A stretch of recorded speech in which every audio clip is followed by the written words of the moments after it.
Commission meeting. Today is Tuesday, December 5th, and we are going to start the meeting and call it to order. If we could have the roll call, please.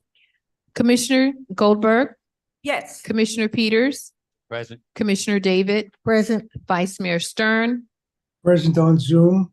Thank you. Mayor Moore, Present. Town Manager Labadie, Present. and Town Attorney Tresivia. Present. Please rise for the pledge.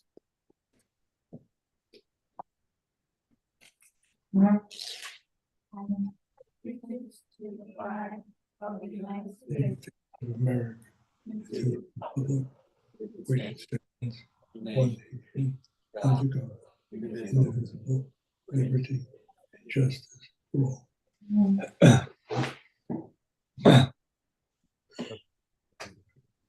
Do we have any changes for the agenda? No changes. I move we accept the agenda as presented. Seconded. All in favor, say aye. Aye. Aye. Motion carries unanimously. Moving on to presentations and proclamations, we have resolution number 2023, which is a resolution of the Town Commission of the Town of Highland Beach ratifying the selection, appointments, and term of office of members of the Planning Board and providing for an effective date. And we have Eve Rosen here volunteering for, we have one vacancy as of November 15th. And so we have Eve who has submitted her application. So if you'd like to come to the podium, please just tell us a couple of things about yourself. And then each of us will ask you a question. So if you could state your name and where you live. Good afternoon to each of you. I'm Eve Rosen. I've been an owner in Highland Beach since 2011. I've been a full-time resident since 2019. And I am active in the Braemar Isle board and am very familiar with many of the political issues that are going on, both locally and a little bit more extended into the Florida arena. My background is that I'm an attorney. I was general counsel of a property casualty insurance company, home-based in Cincinnati, Ohio, but practiced in 50 states generally, because that's where we did business before retiring.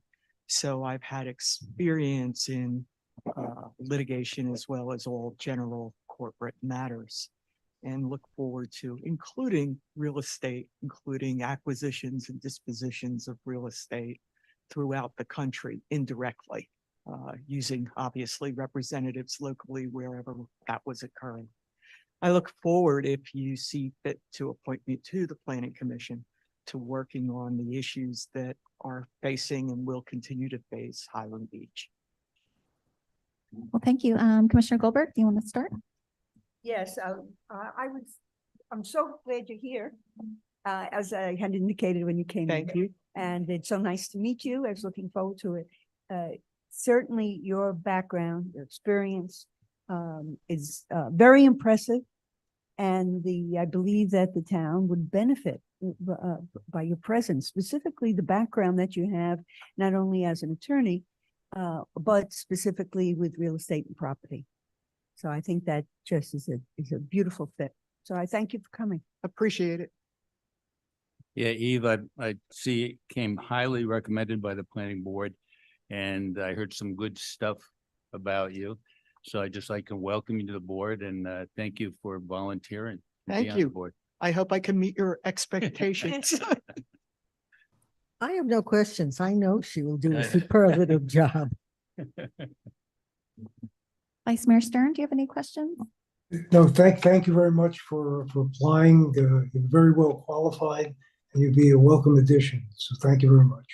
Thank you. Thank you for coming. Very nice to meet you in person. Since no one asked a question, I have to ask a question. Any particular topic that you're looking forward to tackling on the planning board? I don't think I'm knowledgeable enough about the details right now to say that I'm embedded or very interested or particularly biased about a particular issue. So I think it would be premature for me to answer that one at this point. Okay. Well, thank you very much for coming forward. I think we're all in favor. If we could have a motion, please. I move that we approve resolution number 2023-034. Second. All in favor, say aye. Aye. Motion carries unanimously. Moving on to the next resolution, number 2023-035, a resolution of the Town Commission of Highland Beach ratifying the selection, appointments, and term of office of the Board of Adjustment and Appeals. We have two candidates here. One of them we actually interviewed at the last meeting. And we have another Rosen here. I'm assuming no relation. No, Mr. Harris Rosen, if you could please come to the podium, state your name and where you live. Obviously, we have a run on lawyer Rosen's here. My name is Harris Rosen, and my wife and I have lived in Highland Beach for 12 years now. I was the president of the board for 2 long years at Villa Mar, and we're currently living in Villa Costa. We both love the community, and that's why I decided to volunteer. In terms of my background, I'm from Philadelphia and went to college and law school in Philly.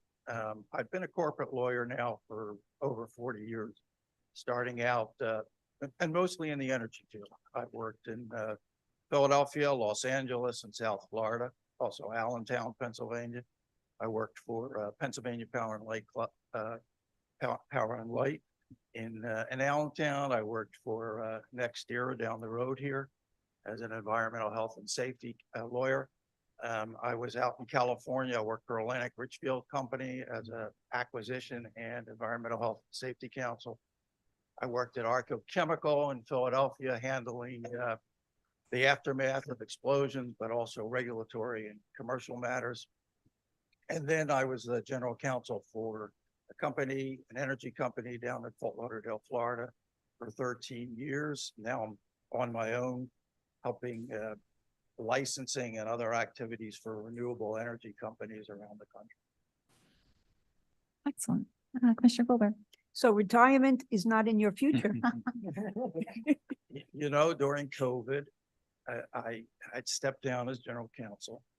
And they said, well, now that COVID and you're working at home, do you mind keeping up until we find the replacement?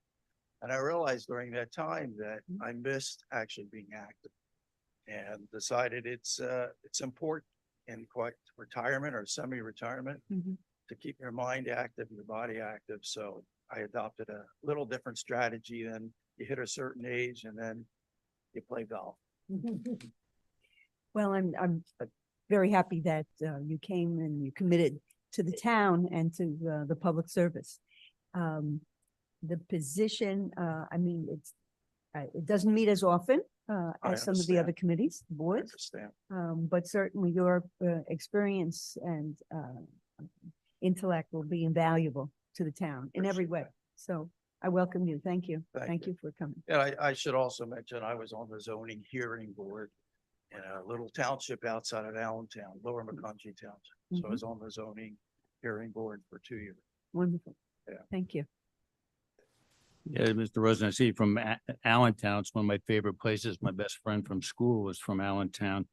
Yeah, same, you got good recommendations. I guess you just want to keep busy. My only question would be, what do you think you could bring to the board if you're appointed to it?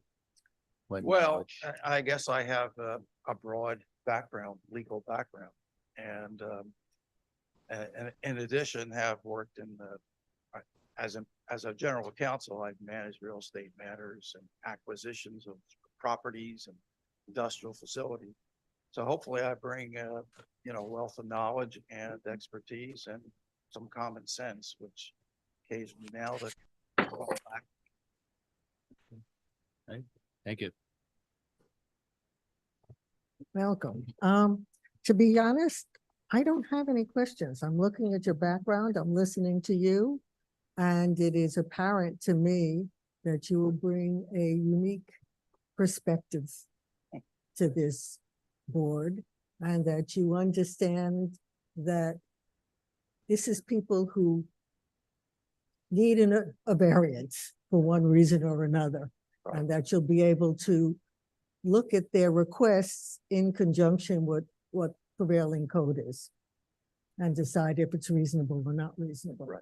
So thank you for applying. I'm really happy we're getting great people applying to be on our advisory boards. I think it's Highland Beach is attracting a lot of very capable people. Fortunately. Yes. Yes. Yes, absolutely. Welcome and thank you for volunteering. I really enjoy hearing what you had to say already, and I am definitely in favor. Thank you so much for volunteering, and it will really make our boards even stronger by having you participate. So My I- pleasure. I think we're all in favor. So if we could have. Yeah, I have no further Oh, questions. sorry. I'm sorry. Vice Mayor. Go ahead. Yeah, Sorry. just because you can't see me, just a quick note. The reason I'm not here in person is I have a case of the flu, and I just did not want to give it to anybody else. So you have to bear with me a little bit. And anyhow, thank you for applying. Very well qualified. Look forward to seeing you on the board. Thank you. Thank you. Thank you very much. If we could have a motion. I move that we approve resolution number 2023-035, appointing Mr. Harris Rosen and Mr. Michael Thornton to the Board of Adjustments and Appeals. I second that motion. All in favor, say aye. Aye. Aye. Motion carries unanimously. Thank you very much. Thank you. Welcome. Thank you. Okay, public comments. Anybody want to make public comments at this time? Okay, moving along, announcements. Thank you for everyone volunteering. Right now, we only have one vacancy on the Board of Adjustment Appeals, so that's excellent. We just have one left to fill. Excellent. Meetings and events coming up, December 7th at 9:30 in the morning. We have the Financial Advisory Board regular meeting. And then later that night at 5:30, please everyone come out for the Mingle and Jingle holiday event, which is right next door at St. Lucie Catholic Church. December 12th at 1, we have the Code Enforcement Board regular meeting. December 14th at 9:30 in the morning, we have the Planning Board regular meeting. And then 2 weeks from today, December 19th at 1:30, we have another Town Commission meeting. There are no board action reports at this time. Moving along to ordinances. So we have a proposed ordinance, an ordinance of the Town Commission of the Town of Highland Beach adopting administrative amendments to the 8th edition 2023 of the Florida Building Code, providing for the repeal of all laws in conflict, providing for severability, and providing for an effective date. Okay, I'll bring it in. I think Jeff is joining us remotely from off-site here. But again, this is every 5 years-ish, plus or minus. The state of Florida changes or updates its building code, which is generally a cycle of building code. And then those are the administrative procedures that change, and we adopt those. So we reference the newest code book for construction, and that one was in 23. So this is our process by which we amend our chapter 1 of our local, which is the administrative amendments that references the Florida Building Code. So it's a BOAP or something like that, all the acronyms, right? I'm still trying to figure them all out, but this is basically a relatively straightforward, just to reference the new building code versus the old. Any public comments? Any comments from the commission? I don't think we have a choice. We've got to do this. And even if we didn't formally do it, we've got to follow it anyway. We would find ourselves in a lot of conflicts because builders will start working off the 23, and if we're on the 20 or 19 version, they probably would prevail as the state code is what's in place. So I Yeah. mean, it's This doesn't involve a lot of thinking, to Right. be honest. there's nothing significant as it relates to construction or building or anything of that nature. Okay, if there are no additional comments, may we have a motion, please? Yes, I move that we approve the proposed ordinance to adopt the current administrative amendments to the 8th edition of the Florida Building Code into our Highland Beach Building Code. Second it. Do we need a roll call for this? It's an ordinance. Not this one? Okay.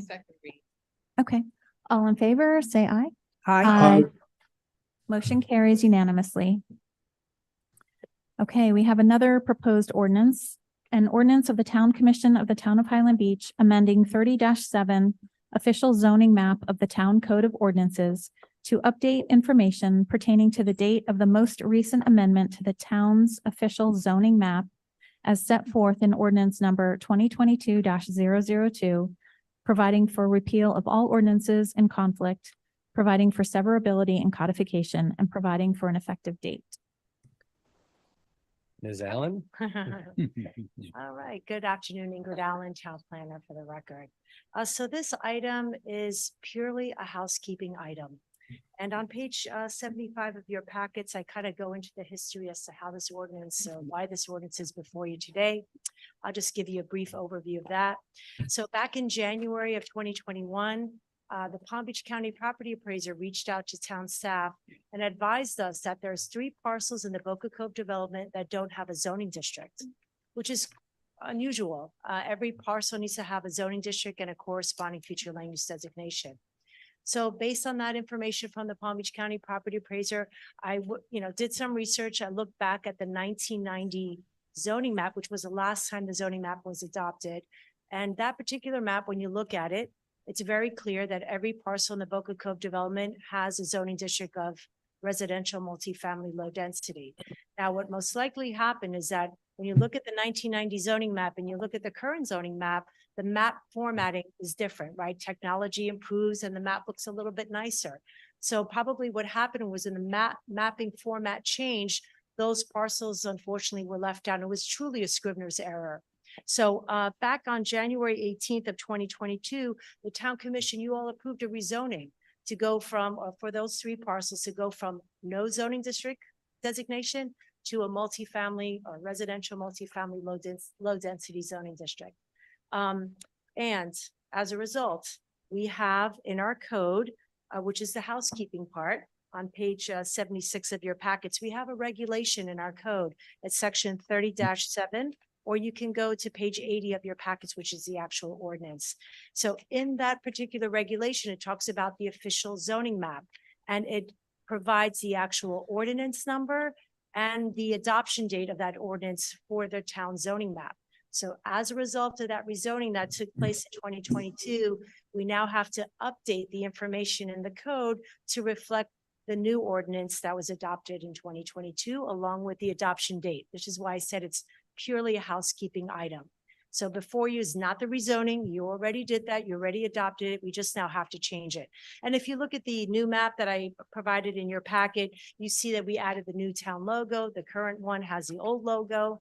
So it looks a lot nicer. And that's pretty much it. I'm happy to address any questions that you might have.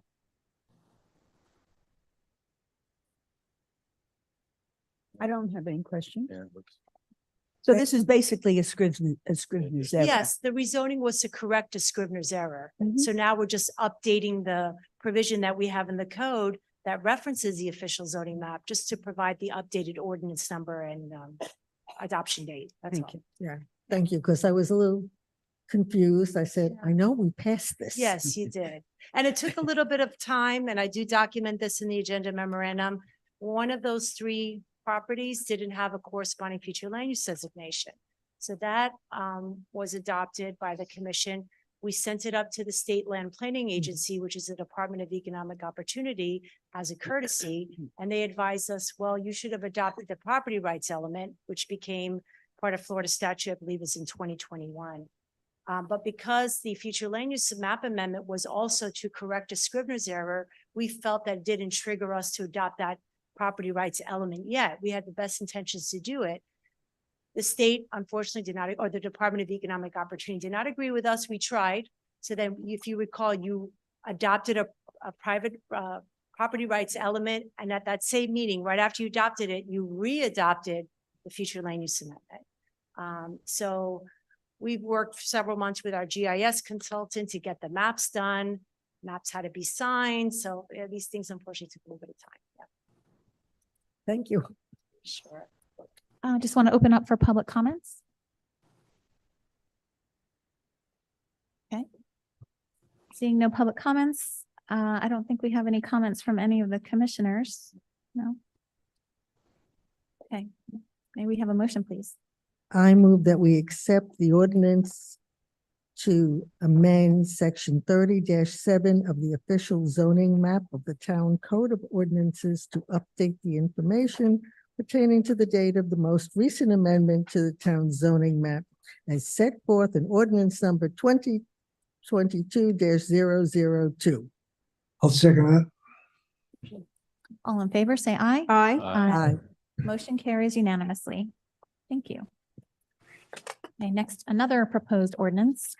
An ordinance of the Town Commission of the Town of Highland Beach, Florida, amending section 4-8 lighting restrictions for protection of sea turtles of chapter 4 animals in section 30-85 coastal lighting of chapter 30 zoning of the Town Code of Ordinances to incorporate lighting regulations for new and existing coastal structures in order to minimize the effect of artificial light on sea turtle populations, providing for the repeal of all ordinances in conflict, providing for severability and codification, and providing for an effective date. Okay. All right, on page 88 of your packets, I provide you an agenda memorandum on this item. I did provide in the agenda memo, the last set of sea turtle lighting comments that were provided by the Town Commission on May 23rd of this year. So I'll go over those comments that you made and then the staff response. So the first comment from that May 3rd meeting was that all new construction or the full replacement of existing windows, walls, railings, and doors would require a 45% light transmittance value or less, while the replacement of individual windows, walls, railings, and doors would not. Now, town staff, we discussed this comment from the commission, and we thought about how this would be applied in the real world, because I'm sure you all can appreciate to discuss a potential text in an ordinance is one thing, but then to apply to make sure that staff that's going to be on the front line implementing, it's got to be able to work. So we did find the reference to a full replacement a bit problematic. And again, I do document it in the memo, and I'll go over that real quick. So first and foremost, such types of replacements for windows, doors, these are often issued to individual unit owners, not directly to the condo, okay? In addition, the building department does not require an HOA approval for these types of replacements. So it would be very hard to determine and eventually manage whether someone coming in to replace their windows or doors, is it part of a full replacement or not? I mean, would be a bit of a management, I don't want to use the word nightmare, but it would be, again, very problematic. I do give some examples here. Again, when you all made the suggestion of full replacement, obviously there was no definition. So I gave a little example. So let's say we had a condominium that wanted to replace their beachfront unit windows, but let's say they had an accessory use. Let's say they had a pool bathroom that has a window that's facing the beach, or let's say they had a cabana with a window facing the beach. Would that be then a full replacement if they're not going to replace the accessory use windows? This is the bit of the dynamic here. So based on the direction from the town manager, we went ahead and revised the ordinance that the 45 or less light transmittance requirement would apply just to new construction. Okay, and again, on the bottom of page 88, or if you want to go to the actual ordinance on page 96, you will see that it says all glass windows, walls, railings, doors, or similar glass features on seaward or shore perpendicular sides of any new construction shall use tinted glass with an inside to outside light transmittance value of 45% or less.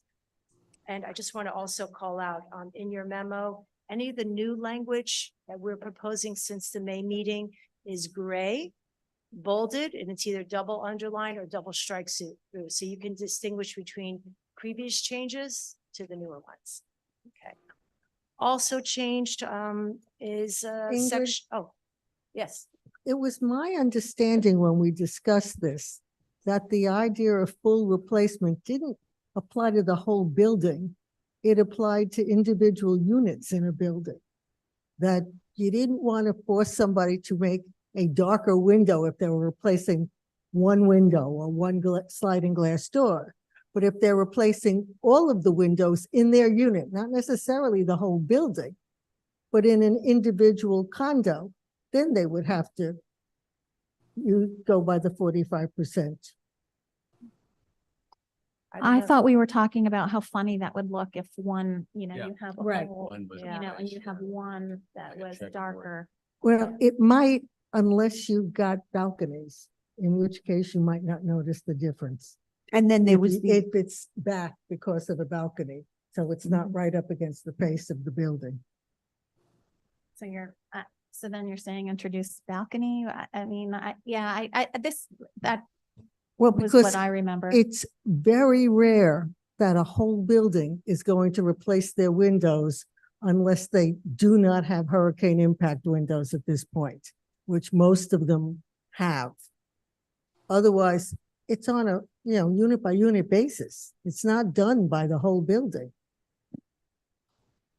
So I'm not sure that that's all that relevant. And I thought we did that also to be less onerous on people. I mean, hopefully people would do this, right? Hopefully people would do the 45%. And there's various reasons to do that, not only for sea turtles, but also for energy efficiency and to protect your furniture from sun damage, lots of other reasons. But I think the concept was not to force them to, or to be too onerous. And I think the other idea behind this was, we're trying to be as encouraging as possible. And so, hopefully people would read this, but it just wouldn't force them. And really the only instance we can really force them, or we wanted to force them, was when it was completely new construction. I think that's what our rationale was. But if at you the go time. down to the next, it says existing structures Yeah, I shall, was gonna, as opposed to are encouraged to. And Yeah. I have a problem with that. Yeah, so okay, in addition, I have a big problem with the use of the word shall. Yeah. okay. then it's mandatory, as well as the cost and expense of, even if we're just doing one panel, we discussed about that, or whether there's blinds or drapes. I mean, we're looking at a very large cost. So everything, most things are here mandatory. Yeah. Yeah, if we're gonna look at 1 and 2, right, number 2 is a shall. But if I can make a point about the shall, if you can just turn to page 95 of your packet. This is the actual ordinance, and I just want to bring to the attention of the board. I've mentioned this before, but there's just so much information. If you look at the bottom of page 95, you'll see the letter D. This is lighting restrictions along the beach. This is what's currently in the code. If you recall, I had mentioned to the board back in April and May meetings that there's 2 regulations that we currently have in the code about sea turtle lighting. This is one of them. So if you read that, it says no artificial light shall illuminate any area of the beach which may be used for turtle nesting and hatching during the period between March 1st and October 31st of each year from dusk to dawn. So again, no artificial light shall illuminate any area of the beach. So also attached to your report, to your packets, is that 2021 informal report or lighting survey that was done by the county. You could see there was a lot of interior lighting. So by putting number 2 as a shall, it's just offering a way to mitigate that artificial light. I get that, but it's what do just you- a shade. You have to do one or more. Use a shade, a curtain, or a blind. Are you going to go around, and look at all those homes where we saw pictures of light coming out and knock on doors and say you have to fix this? Yeah. We do that now. So we go, the turtle folks, when they go out early in the morning during turtle season, will say, look at all of the lights on here. We go back under section 4 and we can write up violations. Most people will just take care of it. But in essence, because of this, you shall be doing one of these things. I know it seems like a strong language, but if you are during season emitting light out onto the beach, you shall be doing one of these things. Then maybe we should have had a more updated set of pictures, since those are So 2 that years gets old. that gets us into beachfront and west of A1A. West of A1A, you go anywhere on the beach and look around, you're gonna see condo light. So we've Some. said it's beachfront property is where that issue is going to be the most relevant. So that emanating light to the beach from the beachfront property. So if you don't fix your windows or tints or anything like that, that's fine, but you shall do some of these things during season. Otherwise, by code, you will have a violation once. Now, again, do we go every day? No, but the turtle folks are out there every day and they keep a list and say, these lights are creating the issue. And most folks, I will admit, most folks take care of the problem. This isn't like a huge issue with people not wanting to do this, but the shall is because the code is there. Exactly. You shall do this because if we get notified, you shall be doing one of these things. So that's, I think it's why we got to the shall, is that the code still requires, with or without any changes, you have to do these things to stop the light. And I think another key word is remedial, correct? Like, in order to remediate Mhm. the violation of the artificial light, you shall do one of these And things. as Ingrid So- indicated, there's another pre-section, a section prior to this where if you don't like those 3 things, you could do something else with the building department approval, Yeah, so meaning long as a building official. Yeah. if there's another strategy you have Yeah. besides a blind or turning the light off or moving it, sure, that's fine, just as long as we're blocking the light to the beach during turtle season. If I may also add, on page 105 of your packets, I provided an updated table with regards to how other municipalities Mhm. reference existing beach lighting for interior lights. You could see Palm Beach County for existing beach lighting, window treatment shall be required on all windows visible from the beach. Blackout draperies or shade screens are preferred. Alternatively or additionally, window tint may be applicable or applied to beachfront windows. Boca Raton for existing development, window treatments in all windows visible from the beach regardless of exposure are required so that interior lights do not directly or indirectly illuminate the beach. And at the May meeting, I believe it was Mr. Peters, you had asked about Fort Lauderdale. I went ahead and added that. Right. For existing development, window treatment shall be installed in windows and glass doors in rooms in single and multi-story structures facing the beach so that lights are not visible from the beach, or filming shall be installed on the exterior of the windows. And it goes on to say shade screens can be substituted for this requirement. Now, in those regulations, is it in fact limited to beach property only east side, east of A1A? Can't recall each one, but I think most of them are beachfront. Yeah. So also on page 95 that you called our attention to D, in C, I just want to make certain, because it's highlighted and underlined. Yeah. That it does apply also, it's beachfront and to all exterior lighting of properties located on the west side. Right, and that's what Mr. Labadie had just Yeah. mentioned. So we want to be sure, not interior lights on the west side, but exterior lights. So if somebody's going to put up a new pole on the west side and a big light, if you could see it from the beach, then this would apply. So they would have to reposition it or whatever the case might be. We have a whole laundry list of, again, mitigating factors to. Now, this applies not only to new construction, but it's my understanding also to any repairs or improvements, any changes that would be a material change, even lighting. If we were to, I know in my condo community, we will be redoing our lighting outside. Right. So now the permits Right. would, So I want to make sure that I make this Be very clear. required. So the applicability right is for beachfront properties and properties for exterior lighting on the west side. But then there's different things that we're talking about here. So for new construction, the window tint, the 45% or less, that applies just to new construction, the way the ordinance is Mhm. currently, okay? Then let's talk about existing exterior, okay? Mhm. So existing exterior, let me go to that page so we can all look at it together. So existing exterior is on page 99. So this applies, there's several, upon replacement and only if a building permit is required, you have to either reposition the light, replace the fixtures. There's a laundry list of items.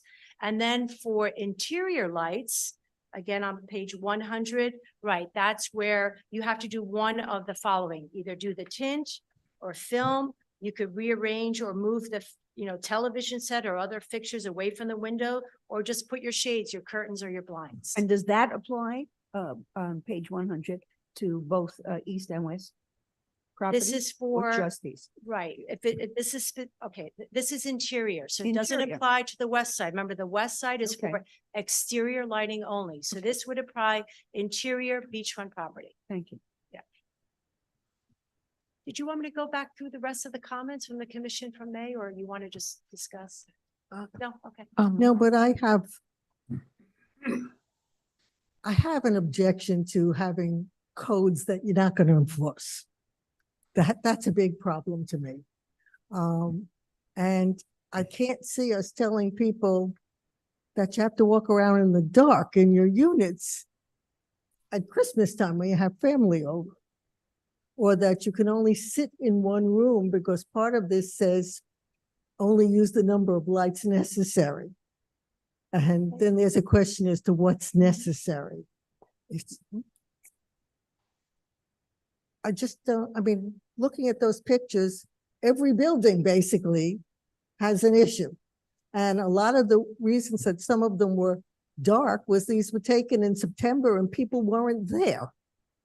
So if it were taken in December or January, I think you would have seen a lot of difference. Now, I do understand if a building has uplights around the whole side of the building, that's not a good idea to do. And that should be easier to change than forcing individual homeowners to put up curtains or shades or put a window film on or any of these other things, which to me is an onerous burden. Because all of these things you're talking about are very expensive. And if people have done renovations and they've gotten permits to do renovations and it wasn't required at that time, I really don't like the idea of going in now and saying, oh, by the way, we didn't say this before, but now you have to do it. We can't May I find a chime whole in? town for having lights on. That's just not a reasonable thing to do. Well, keep in mind, we have a code that's filled with hundreds and hundreds of pages of regulations. And we Which have one a code lot of them are enforcement not officer. enforced. So Right. that's my whole point Yeah. on having code that you don't enforce. Yeah, well, I think that's always going to be an issue with all municipalities. That's why you rely on, eyes on the street, right? We have people calling in issues and concerns. But again, I refer you back to that page 95. You currently have a regulation that says no artificial light shall illuminate any area of the beach. So we're trying to provide you ways to mitigate that instead of just open air. We're giving people, but I totally respect the comments. So what the board, how you wish to proceed. So does Okay. that happen? Like somebody has a party, has lights on and do the turtle people call that in as a code violation? Does that ever During happen? turtle season, during nesting Right, season. turtle season, yeah. So half the year you can illuminate the beach, the other half you can't. And it's, usually turtle nesting season is that not daylight savings time? So it's a longer, you get sun until what, 10:30 at night. So usually it's not as problematic. Most people are done by dusk, in the summer times. But yeah, it does happen. We go and we tell folks, hey, you gotta, close your blinds so you can't see it from the beach and stuff. Yeah. But a lot of people on the beach don't have blinds. That's the whole idea. They want to look out Right. at the ocean and no one is looking in their windows from the ocean. There's true. And I think what we'll find too is there are more places that have 45% light emittance windows in now that don't know that they're 45% light emittance.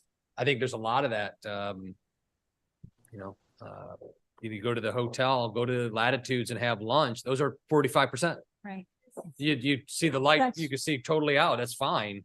It's hard, it's difficult. I totally understand where everybody's, this is a tricky one for y'all. Yeah, it's not. Because we do delve a little bit closer into that private tutelage, you know, we're getting into that space, so it gets a little tricky, but again, it's, you know, just the beachfront folks, I don't know. It's just, it's tricky. I get it. Yeah, I guess the thing is, right now, we have, the Yeah. Yeah, that's done. the statement that, I lost the page, that no artificial light. Right. And, you know, and from what I understand, there are issues if we don't get specific in the ordinance, and then people do whatever they're gonna do, you know, they're gonna renovate or do new construction, and they don't follow best practices or whatever, and then they're likely to have a code violation. Jeffrey Miss was telling me about an example in Villanova, and I don't know if Mr. Peters remembers this or was part of this. But apparently there was some updates to lighting in Villanova and didn't follow Yeah, this. matter of fact, it has two of the violations. One was over the walkway. And since we have somebody that works at Cumberland in our building, and he put amber lights there, and it did affect 2 years ago. The Turtles came out and went for the lights. Now with the amber, it was okay. In our club room, we put amber lights in our club room, so we solved the problem. So, But I think the point was that initially lights were installed that caused problems. So the condo spent all this money yes, to redo their lighting. And then it was a problem, and now they had to spend more money on top of that to have lighting that's in compliance. Yeah, but maybe that's part of, if you need to get a permit and to change lighting, you need to get a permit, it's electrical. That should be part of the process, is you gotta do this. So it doesn't come as a surprise when you're doing it. Well, Yeah, that's the point of the ordinance, right? You're saying But- you are talking in But favor of the ordinance, right? Supposedly, we already had this in our ordinance, We so had just a very general, no artificial lights.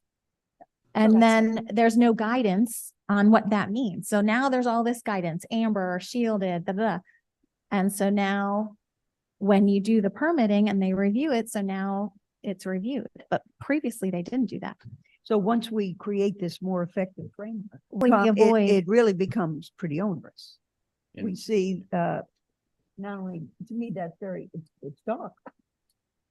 yeah. And to live with well, that. I all think year that you long. should go, I mean, I really, so there's okay. Delray Sands that has this, what you should be looking Just look through at is the dark, top part, right? not Yes, where the I know, paper Right. of is. course. But Right. the glass Good. on the top. Plus it's not bright. Yeah. there either, And so- it's, Right, it's not exactly. right here, but also I have been led to believe that most of the hurricane impact windows that you come in already have. I'm sure. shading. No. Mhm. I mean, we Definitely. put ours in quite a while ago and they're not clear white. They Right. definitely was shaded and now they are doing it even more than what they did then. So that there is already the industry is doing it. Well, that's. a May matter- I interject, please? Who's interjecting? that they- It's Jeff. It's Oh, Jeffrey, Miss Building Jeff. Official. the official. Go ahead, Jeff. Clarify, please. Okay. I just wanted to clarify a point here. We are currently and will continue to be reactive to legitimate complaints that come in from the Turtle volunteers during season. When the complaints come in, we go ahead and we react to that. We're not going to be, Marshall's not going to have me hire 2 turtle lighting specialists and go in and audit everyone's building. That's not going to happen. We are reactive. What we need is something that for new construction, for anything that requires permit, that we have some specifications to give to the contractors, to the owners, letting them know exactly what it is that they can do and what is required. I'm being asked regularly for new construction and I have no answer. I said, well, you should do this. They may or may not do that. If they don't do it, then it could turn into a code case down the road where it's a violation. It's a code case. That's completely unnecessary. I have issues where people want to put in security cameras, but some of the security cameras have little white lights on them and they're trying to explain it to me. Now I have something to say, nope, here are the specifications you have to meet. So when we're going to be proactive, it's going to be with new construction, with renovation where it's applicable on the ocean side. But other than that, we're waiting to get a legitimate complaint from the turtle experts who they don't just email us, they provide photographs, and you can clearly see where the problem is. And most of the time it's easily taken care of. So, you know, I just want our town to be as progressive as many other municipalities who have adopted the state model ordinance as is, and many of our other neighboring communities who have the requirement for the 0.45 transmittance. That's all we're looking for. We're looking to be progressive and showing the rest of Palm Beach County that, hey, we're on board with this. And so that, again, I just wanted to clarify some of those points, especially that we are reactive. We're not going and auditing anyone. Then Jeff, could you comment real quick on why we didn't just simply adopt the Palm Beach County ordinance or the state of Florida ordinance? You want me- Well, this is something that Ingrid could probably answer better, Okay, but or Ingrid, sorry. when I will tell you from my aspect, it was very cumbersome. Well, the Palm Beach County ordinance, when you read it, it's a bit convoluted, and actually Palm Beach County is looking to revise their sea turtle lighting protection ordinance. I've spoken to people from the county. It's not an easy, some of these regulations aren't necessarily easy. And then you asked me about the state model. Okay, so I indicated to the commission back on October 18th of, get my dates right, 2022. This is when the introduction to the sea turtle lighting ordinance was first came before the commission. And I had indicated in there, and I'll read it directly from the memorandum. I put here the proposed ordinance is based on the state of Florida model lighting ordinance for sea turtle protection dated December 17th of 2020. I just want to emphasize the state model ordinance is just that, a model. And when you actually read the ordinance, which is right here, throughout the ordinance, they have little guidance tidbits, right? I don't know if there's any municipality that would adopt it verbatim, because as we all know, every municipality has nuance, right? And let me just give you some examples of the guidance tidbits throughout. The first one, there are several whereas clauses. They call them finding of facts. These whereas clauses that are in the state model are incorporated in the ordinance verbatim. And this is the guidance tidbit. It says here, these generic whereas clauses or finding of facts are illustrative only. Finding of fact or the whereas clauses should relate to the specific context of the county or city adopting a sea turtle lighting ordinance and may include data on sea turtle nesting and disorientation or misorientation if available. It may also include information on the qualitative and quantitative value of sea turtles to the specific beachfront economies. So you see these little guidance. This is a guidance. And I also just want to state, because there was some commentary from one of the residents, that according to state statute, section 161.163, it states that the Florida Department of Environmental Protection shall adopt by rule guidelines. I want to emphasize that word, guidelines for local government regulations that control beachfront lighting to protect hatching sea turtles. They're pretty much the entire, again, it's based on almost everything in the ordinance is based on the state model ordinance. You see the strike throughs and underlines, you'll see the previous revisions. Just to give you an example, I know that the resident referenced a comment about the geographic boundary I have a Word document, the Word document of the state ordinance, and I did a word search of the word geographic and a word search of the word boundary. Neither of those words are included in the state model ordinance. What I can just assume the resident was referring to is in the model ordinance, there's a reference to an overlay district. Now, the town of Highland Beach, we're Barrier Island. If you look at the applicability in the proposed ordinances, again, we're very clear, we already discussed it. This applies to beachfront properties and exterior lighting on the west side.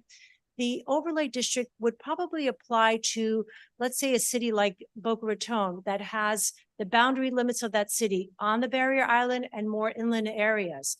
The inland areas, a sea turtle lighting ordinance is not applicable. So an overlay district would be applicable. You would probably do an overlay district just for the Barrier Island. Again, it's not really applicable here. Let me give you another example. In the state model ordinance, there's some references to foot candle requirements. I left those out. It was basically 4 or 5 words because our code doesn't have foot candle requirements. So I omitted it. I've gone through the entire state ordinance. Pretty much everything here, unless what's underlined is struck through, comes directly from the model ordinance. So just want to put that out because there was a comment on it. So. Maybe this is a good time to hear public comments. Any public Great. comment? Yeah, I have a question, if I may. Okay. Okay. I understand the new construction. I'm trying to understand what the problem or the so-called violations are of the existing condos and what kind of a problem do we really have or reported. I saw the pictures from a couple of years ago. How extensive is it? And could you just comment on it? Yes, we were going to have Joanne Ryan, who's a Highland Beach Sea Turtle permit holder, and unfortunately she got ill and was unable to attend. We do have Stacy Gallagher, who's with the Sea Turtle Conservancy. I'm sure she can add to this. Again, there's the exterior light issue, right? You have exterior lights that are not fully shielded or facing downward that causes issues. Again, that report, I know it's from 2021. And then excuse me, interior lights. Pardon? Excuse me, I'm referring specifically not to the exterior lights. I'm referring to lights coming from windows of condos. Right. Again, I'm personally not on the beach. Unfortunately, Joanne Ryan couldn't come. I don't know, Stacy Gallagher, if you can maybe give some, or maybe Jeff, I don't know if Mr. Remus can provide any information on that. I personally have not been on the beach in the evening, so. Yeah, this is Stacy Gallagher with Sea Turtle Conservancy. I myself am also not a permit holder in the town of Highland Beach, so I cannot speak to your specific area, but with my expertise as a sea turtle lighting specialist at STC, interior lighting can be just as harmful, if not more harmful to sea turtles than exterior lighting. Typically what happens is once a property retrofits their exterior lights, those interior lights then become a problem. So the fact that you all are aiming to address interior lighting with your ordinance is great. While I have the floor, I just figured I would kind of say our comments about the ordinance. I think overall, it, as Ingrid said, it does very closely follow the model, which I think is great. Providing that very specific, those guidelines to residents and to people who will be enforcing the ordinance is incredibly helpful. Just to address the comment about these requirements being onerous, I do want to point out that there are more than 100 local governments in the state of Florida who actively enforce and have adopted lighting ordinances and have since the early 90s.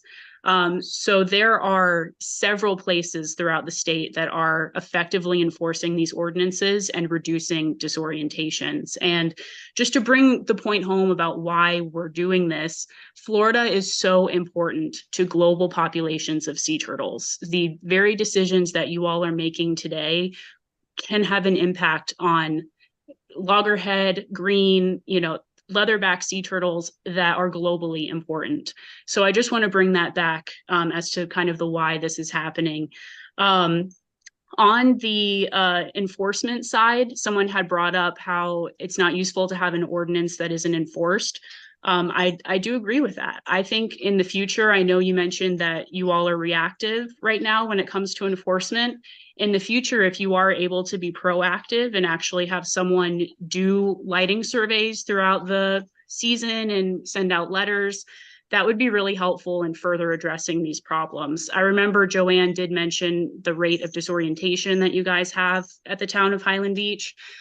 So looking into that in the future, I think would be really helpful. And in that state model, there's a whole section on how to address enforcement. So just something to think about for the future. But yes, interior lighting can be just as harmful as exterior lighting for sea turtles. But if you all have any questions, I'm here.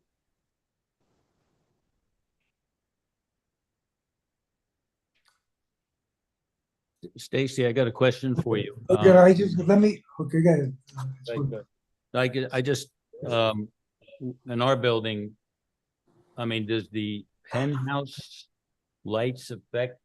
I mean, I'm on the 3rd floor, so I'm just about on the beach, so I can see my lights, but do we go up to the penthouse with lights? We gotta worry about them. Are they affecting the sea turtles?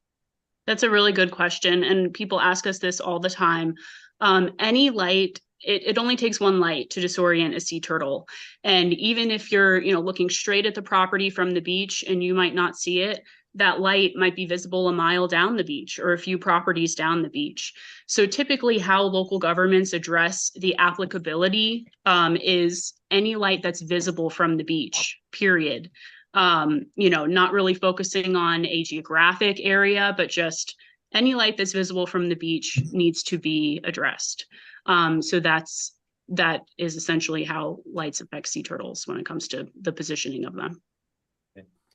Thank you, Stacy. One other additional question. On a violation, again, I'm talking about it on a condo facing the ocean. Who is the violation against? The unit owner or the condominium? It's usually the unit owner, unless it's a common area. Then we would probably ask the property manager, condo president to address it.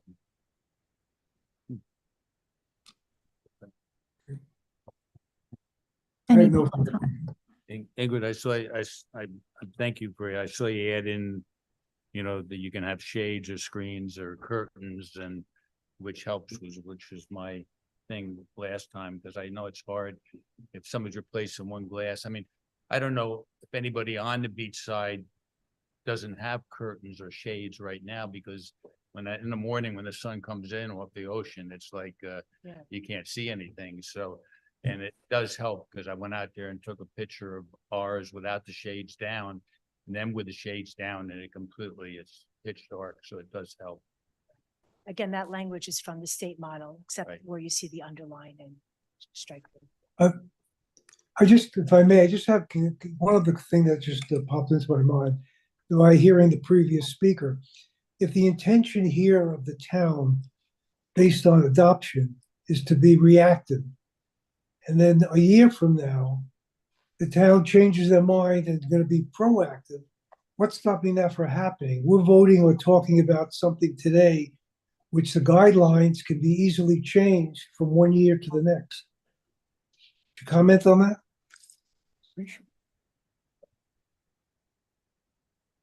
I'm not sure. I don't know, Marcia, maybe you want to. Maybe, I guess if we. Reactive to proactive. I mean, the ordinance is the ordinance, but.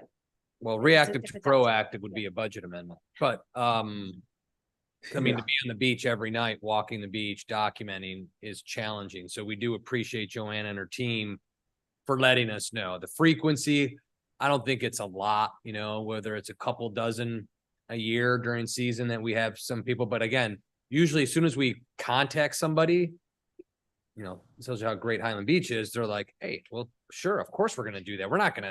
We don't want to be the problem for that. No one wants to be that responsible for a false crawl or some type of disorientation. So most people correct it. There's been a few that, resist a little bit, but nonetheless, we generally get to that point. I think Jeff is just trying to look for that down the road.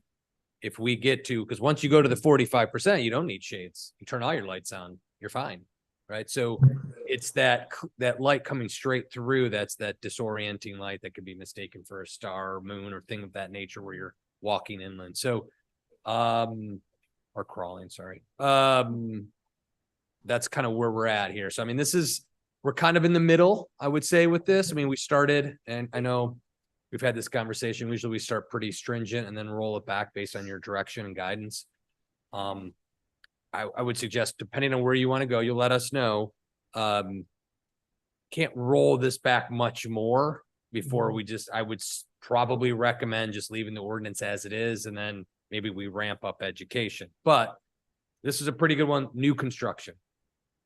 New construction. No problem. So, and then it's electrical systems, and with the larger, the homes, I mean, there's pretty good light systems that are now LED. You could keep your lighting and just get LED lights and just change the color during the season. Just turn a little knob, and you've seen them where you can get it on your phone with an app, and I want red today and purple tomorrow. I mean, you could do those type of color changes on LED lights now. So you may not need to change fixtures as much as going to a different bulb system. And then as soon as, last day of turtle season, you can go to that white light and amp it up, and, we can all be on the beach clearly. So I think there are some options that get better with time. Again, I would just say this was a strategic priority. That's why the staff has brought it to you and continued to stay on this task. But again, it is one of those ones where you kind of get in when you start telling people they got to move their TV and stuff. It's a little invasive at times, and it reads to be very invasive. So that's not the intent. It's just to protect that beach line. Marshall, if I may, obviously, I feel very strongly about protecting sea turtles and so forth. And what you just mentioned, and some of the wording being invasive and that's what my concern is, not the final result of figuring out how to minimize the problem.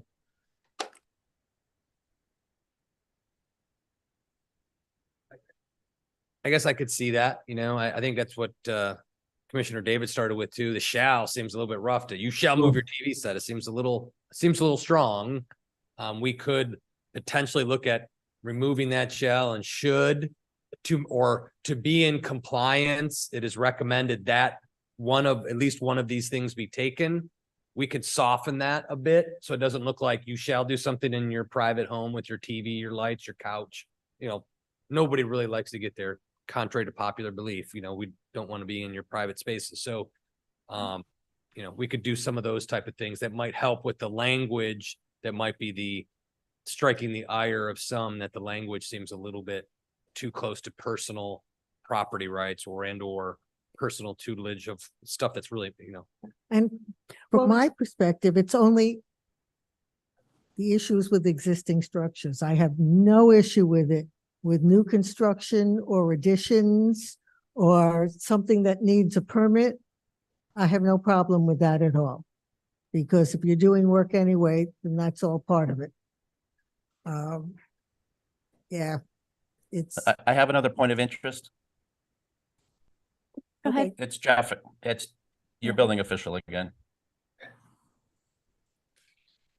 I couldn't understand. Everybody keeps looking behind them. Could you hear me? Yeah, go ahead, Jeff. I'm sorry about that. So the first thing I want to just say is at night, when you have lights on the inside, you can't see, you have no view anyway. So for you to be able to close your curtains, you're not blocking a view at night. This is only an issue at night, 6 months out of the year. So I know at night, when I have my lights on inside, I can't see anything outside. And you're looking out over over a dark ocean.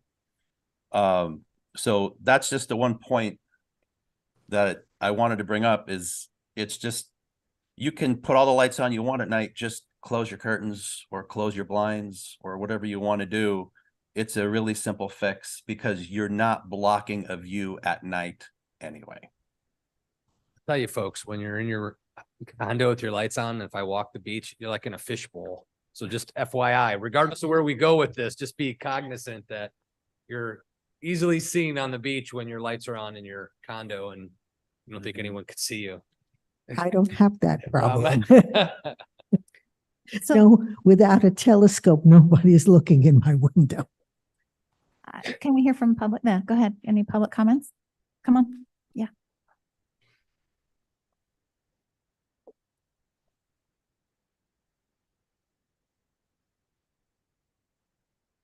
Rick Greenwald, Tranquility Drive. I guess you're finding that it's hard to be perfect when you're trying to balance conflicting, or at least I won't say conflicting, but differing interests. This has come a long way, though. I remember her speaking on this, I think just at the time you were first reading it.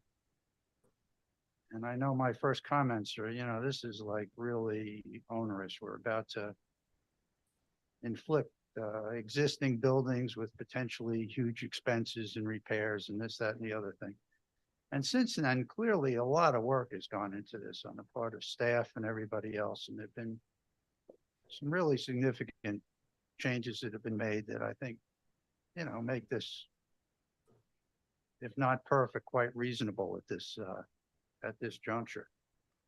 There are a couple of points that I would make. One, anybody that's concerned about Christmas, the turtles are very accommodating. They seem to be most active when the snowbirds are up north. So I think we're in pretty good shape in that regard. So this is like an 8-month process, not a year-round one. I have one little concern that probably isn't, and I'm sure I'll be reassured by the people that actually know something about lighting.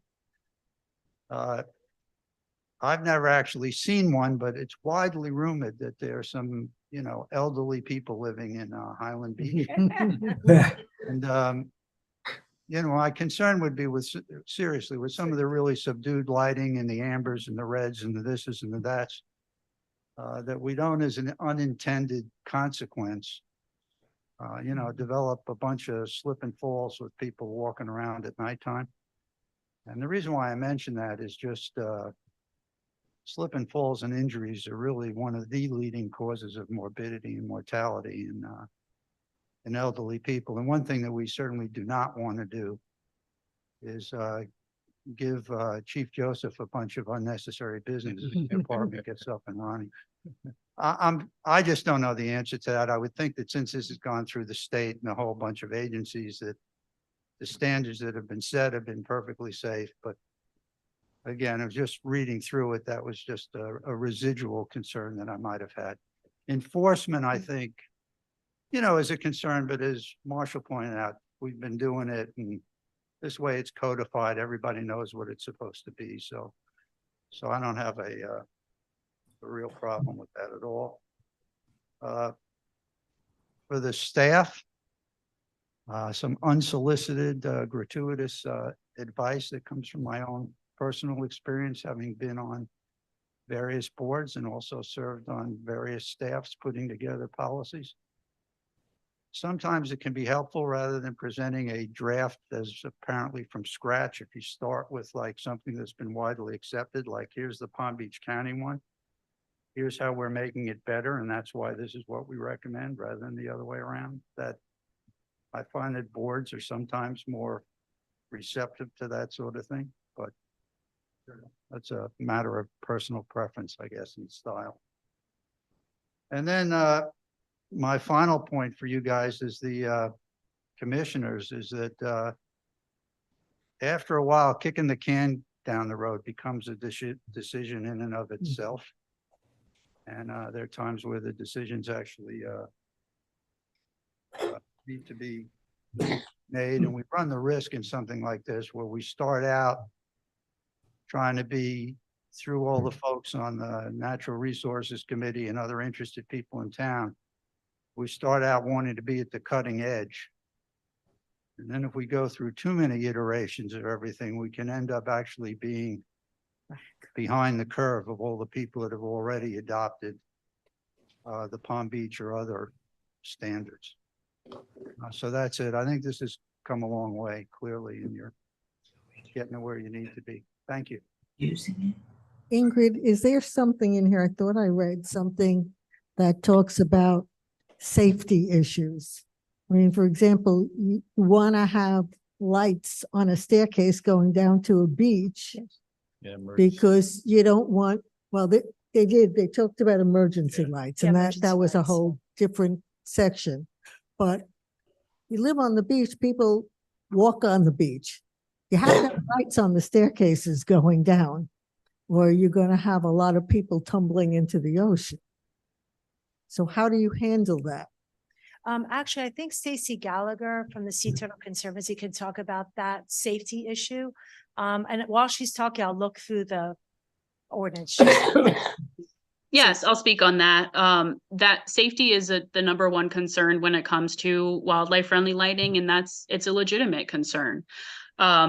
Since 2010, we have successfully retrofitted over 300 properties with this lighting that is mentioned in your ordinance. It's possible to meet building code requirements, parking lot requirements, parking garage requirements, stairwells. It is possible to achieve safety codes with amber LED lighting. There's a wide variety of lighting out there that features all of these requirements. So it is definitely possible to meet safety requirements with wildlife friendly lighting, but it is a common concern and it's worth bringing up. You're right, in parking garages too, people need to be able to see and not just from their headlights. Definitely. And while I have the floor still, once this ordinance does move forward, we have all kinds of resources available about information on where to purchase wildlife friendly lighting. We can give you educational materials just to further help educate the community and help them comply with this. If I could, I was going to ask, could we add some of that to our website? yeah, oh yeah, we could put a whole bunch of lights and links. The question I have, I want to ask Chief Hartman, does any of this strike concern for any type of appropriate response? I guess I can open it to either chief. Since the fire chief's from Boca, so he's been responding to the beach for a long time. Is there anything we should be concerned about that we're not from a public safety perspective? I think it's a safe question to ask.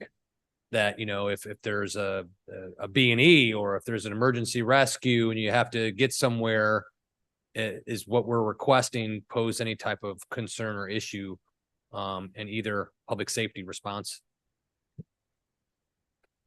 Because I don't think I've asked, and I think that might be what you guys are talking about safety. That might be a good question to ask.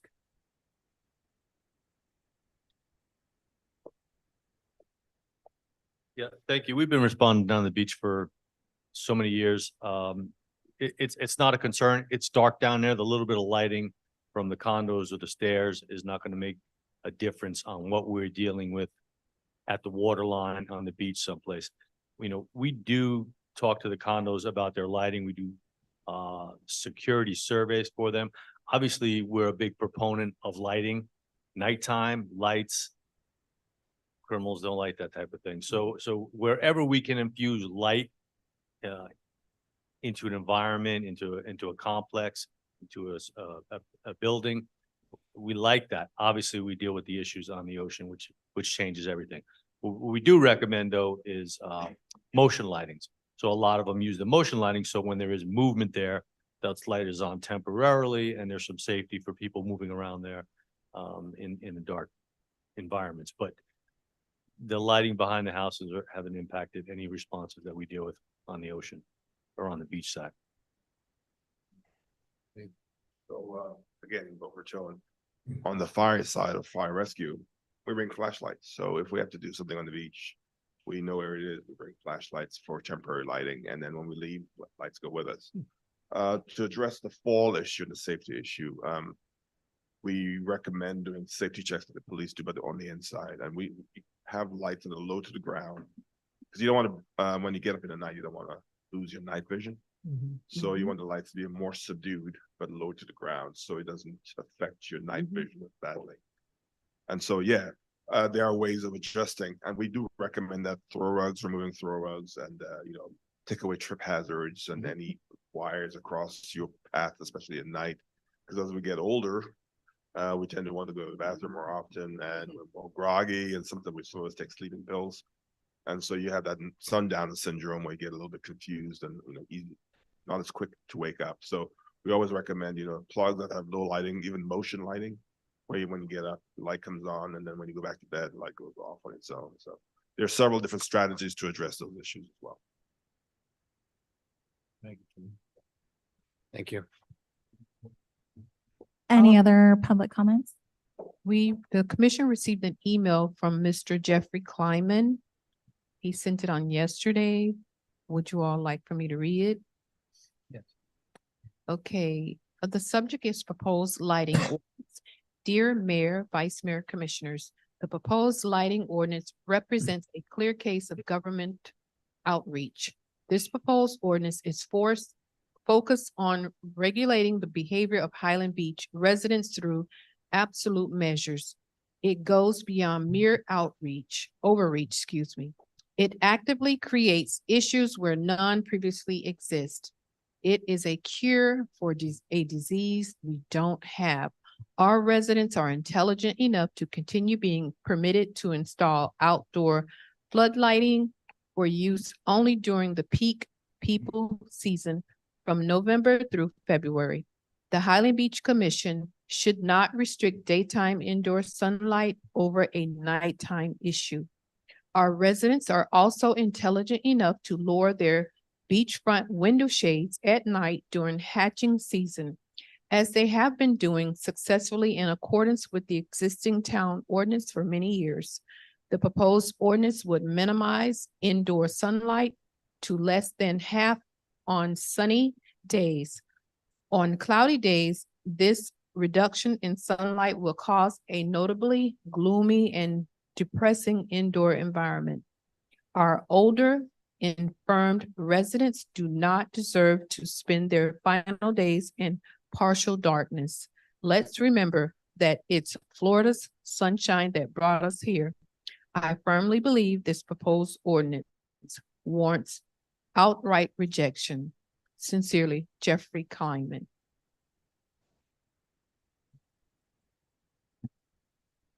Any other comments? So does that close the public? I'm sorry, if I may, this is Stacy from Sea Turtle Conservancy. Go ahead. Okay. So just on the 45% tint transmittance, I just want to remind everyone that that is almost still half of the light from inside that is making it outside and vice versa. I don't know if you all have been, looked through a pane or window pane that has 45% tint transmittance. You can still see very well. The light still does come through.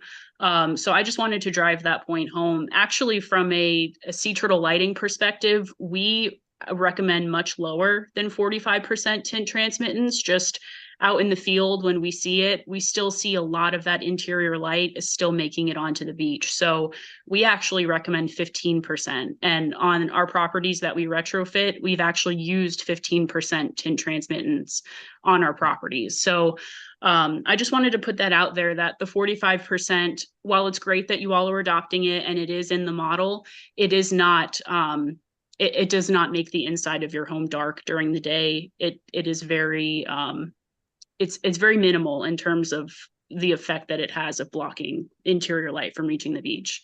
So I just wanted to put that out there. Okay, thanks. Yeah, I'd just like to say Jeffrey had some good points there, but we did bring curtains, shades into that. And we know that most people are gonna be, do positive and do the right thing. But this is for the people that don't do that. There is always going to be a few. And this is why we have the law for those few.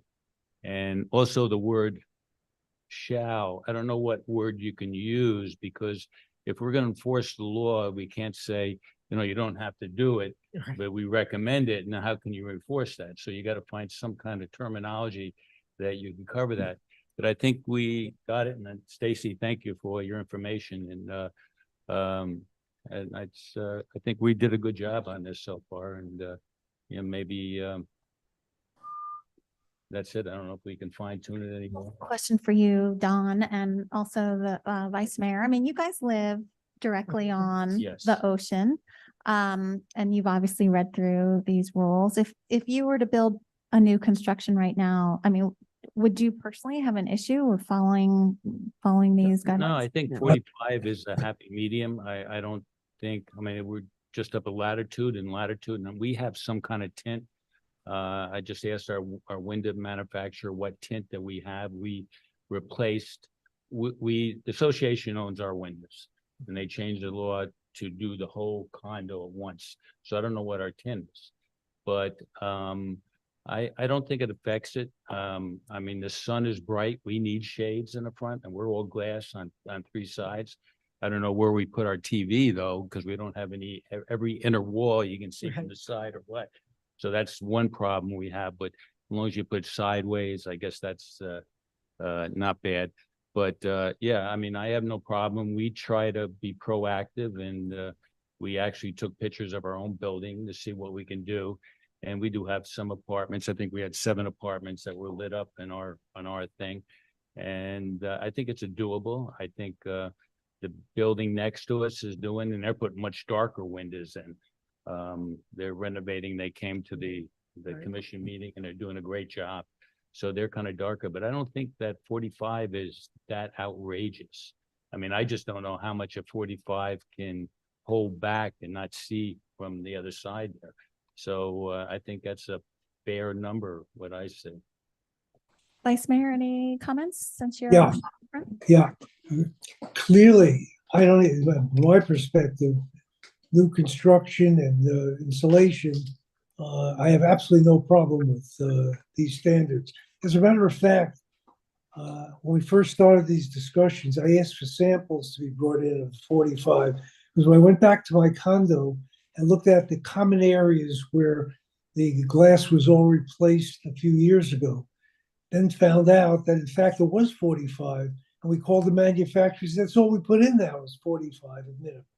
So perhaps it is not as bad as one might think as far as letting light through. So the answer to your question succinctly, with new construction, anything of that type, I have absolutely no problem with. Yeah, I mean, so I've been to Delray Sands. I don't find it to be very dark. Also, Penthouse Towers had that recent get together about their dunes, and talking to the manager there, that whole first floor is also 45 and it's very bright in there. So I see no issue clearly with the new construction. And I think it is best to actually have it written in our ordinances. I think it's a more efficient process for our building department because they have something to share. I think that to me is obvious. It did strike me for the existing that it says shall. So I don't know, is there some Glenn, softening that we could achieve? Is there a way to distinguish between the word shall and the word must? They're both pretty mandatory. I've heard must, will, shall, but all of them, from the law enforcement perspective, they need to enforce the law. And if it says may, then that obviously doesn't work, but shall, will, must. How about in order to be in compliance, a property owner must undertake or It all equals shall. Right, you're all getting back to the If you're going same to be enforcing results. anything, it has to be mandatory. May And part of me doesn't make it, should doesn't. My part of me says be direct with folks. You know, if you start going in a circle, then they might have questions as to, do I really have to do this? But the whole point, I think, of that was to give people options, right, as to how they could comply. Can I just say for the record, we did route to the commissioners that are here today, a sample of the 45 visible light transmittance. It's going down the table. I just want to put that on the record.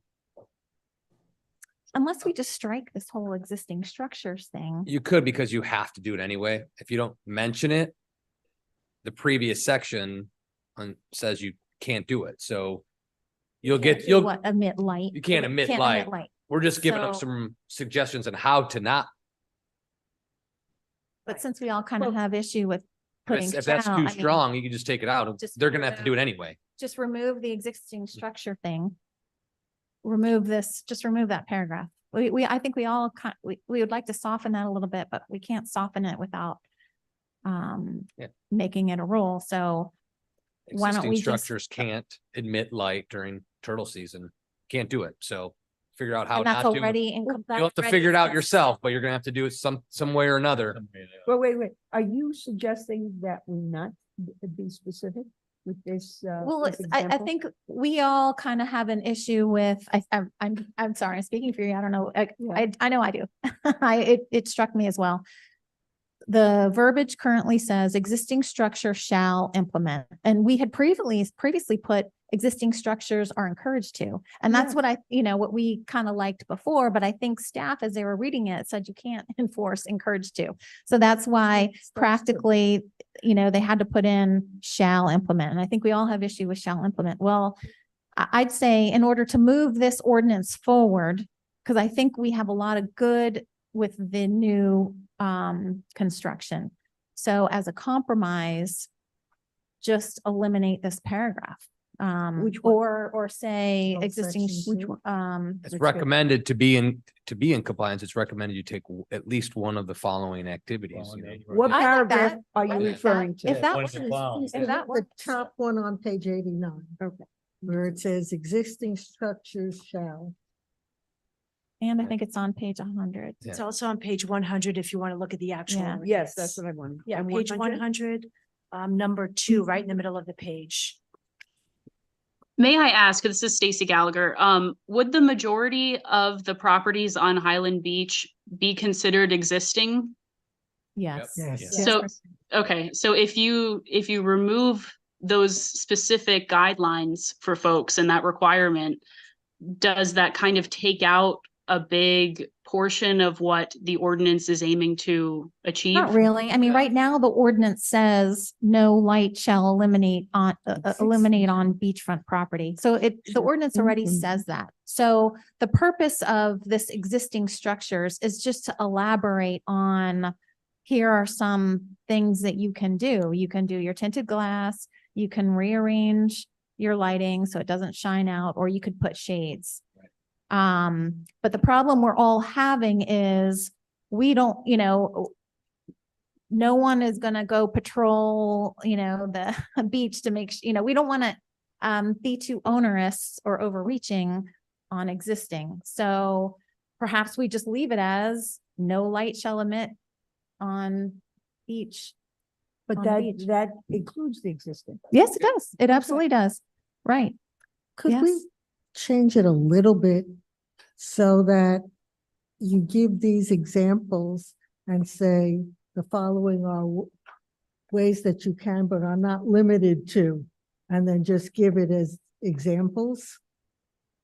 Yeah, that, we could try to these will- tweak the language. We could, These will comply, these will minimize the light on the beach, which is what we want to do. following will help you maintain compliance. Implementation of one of, but not, Yeah, one of the right, following for can example, assist but with not maintaining limited compliance, to. yeah. How about maybe just the word such as? So you say existing structures shall implement the following remedial measures to minimize interior, minimize, such as. Well, yeah, shall minimize. We can come up I with that. We wouldn't could say soften it. implement, I would say shall minimize interior light, emanating. And then say, for example, do these. Sure, we can come up with something. Ingrid's working over that, I see her. I mean, you Yeah. still have to tell them that you have to minimize interior light emanating onto the beach is the bottom line. But I do like the additional language, but not limited to. You know, because Those if are the you- yeah, suggestions. no, right. You can't make it limited to that because then you get, Something else, yeah. yeah. So you have to say not, yeah, you have to qualify it. Is that the only holdup that we have on the ordinance? I have a Is this question. paragraph? What impact, if any, will A1A construction have on this? Are we having construction in the evenings? No. No, Okay. so therefore none. And what about special events? Not on the beach, on turtle season, I guess. Well. You could do it so all, It's I not guess, on the with- beach, say it's on the west, but you can see it. It's lit, it's trucks, say a truck event. A celebration. Except if it's in the summer, for example, by 7:30, everybody leaves and it's still light out. Light up, yeah. You have light till Well, 9. it's dusk. to dawn. Well, yeah, It does. but dusk changes. Yeah. You know, when people party, the hours don't generally change. It's whether it's light out or not light out. I'd that like to defend changes. that case. Yeah, Yeah, right. I mean, it's an interesting, you make an interesting, You know, if you're gonna Ask, party till how 10 do you- o'clock, you're partying till 10 o'clock and. what's our when noise, 11? You can't make noise after After 11, so you're gonna have 11, a right. quiet party, right? Can't disrupt the peace after 11 PM is a shutdown, hard shutdown. So we're I talking think it's 30 every minutes. town, every city. 30 minutes at, at certain points in time, but 11 o'clock is the shutdown. So nothing can happen anyway after 11. So Right, we're right. talking up to 11. You can have parties after 11. I can't have a party. I cannot have a party. You can, you just It's can't not- have lights on the beach. It can't, Light on, it can't be noisy and it has to be inside. the lights out. That's a different kind of a That'll party. cure. I mean, so if it's, yeah, I mean, there's a whole section on special events. I see that. Right? Page- And so page I guess you 100. either have amber lights for your party. Right. Or you turn them off by the time it gets dark. And that's Right. if you're right on the beach. I mean, if it's, Full That's- moon parties. yeah, wait for the full moon, which it does get pretty bright. How does tiki lighting work into this? I mean, I don't know. Is that a Is that amber? prohibited? Is or that Amber, it's like a amber? flame Yeah. that's flickering, amber. yeah. That's amber. And that doesn't change. I mean, like these special examples that we're talking, it doesn't, I mean, the current ordinance says no lighting Right. shall emanate, this just expands on that. So it's really not changing anything. It's just making it more specific. Yeah, I agree. It's instructional. Right, Um, right. and with those and with some other, mild changes, I think it's livable. Yeah. So is this, And enforceable. yeah. So would this be considered the first read or do we have to bring it back for first read again? This is okay, so what are your options? So the options are you can adopt on first read with revisions to come forth at the second read. If you're uncomfortable with that, we could postpone first read until our next meeting and give you the new language. Then you do first read and second read. I mean, I think the changes that we're talking about are pretty minor. So, I mean, I guess Vice Mayor, and what are your thoughts? I agree. Okay, so I mean, I'm comfortable with calling this a first read with some modifications to that existing Right. structures paragraph. And we can still make modifications. We can. thereafter. Yeah, and the Doesn't second limit read, we us. can We can say still make no. And Modification and not have it as a second read. At second Fixing- read, you can't make substantive changes and then adopt it. We would have to then have yet a second read or something like that. Well, But that's what I'm yeah, saying, okay. that we could opt not to adopt it on the second read Correct. and send it back for changes. Correct. And then you have a new second read. Absolutely. I see Linelda pulling her hair out. I'm in favor of that. I mean, I think we're pretty close. Think- And if yeah. we don't like it when it comes back next time, we just Right. do another second read. I agree with that. Okay, Okay. So if we could just recap, so it looks like you just want the changes to the existing structures for interior lights. That looks like what the Yes. consensus is. Yes. And we'll come up with the language. Okay. Beautiful. Thank you. Amy. Thank you. When would the second, be? The Well, we don't 19th? know what the January meeting schedule will be for the commission. I guess it's on the agenda. Second. January 16th then. So Okay. when we get the language, we'll kick it out to y'all real quick and if we could we'll have ample opportunity to vet out. tweak. January 16th is not the next meeting. So the 19th of December is, I'm Right. gonna suggest we cancel the 2nd of January. So that would be the next meeting with ample time for the notice Okay. procedures. But you're right, it's not the next, we might have the January 2nd meeting, it just, we're gonna suggest that you not do that meeting, but you could say we're doing that meeting and then that would be the second read date. Sounds good. Do we have a motion? for this? I move that we accept the turtle lighting ordinance as a first read. Second. Do we have to say with modifications? Well, you could do it multiple different ways according to Robert Rules of Order. You could take a motion, or there could be a motion to amend the motion by which Okay, then I you will, suggest. I will remove that and change it. With the I move that we accept the turtle lighting ordinance subject to revisions that will show up on the second read. I I second. it. second. All in favor, say aye. Aye. Motion carries unanimously. Okay, good discussion. Very good discussion. Thank you very much, everyone, and all the public comments. Thank you very much. Moving on to consent agenda. Any changes to the November 21st meeting minutes? No Okay. changes for me. No I didn't have any changes. If there are no changes, if we could No. have. Nope. I move that we adopt the minutes of the November 21st commission meeting. Second that? All in favor, say aye. Aye. Aye. Motion carries unanimously. Okay, moving on to unfinished business. Fire rescue implementation update.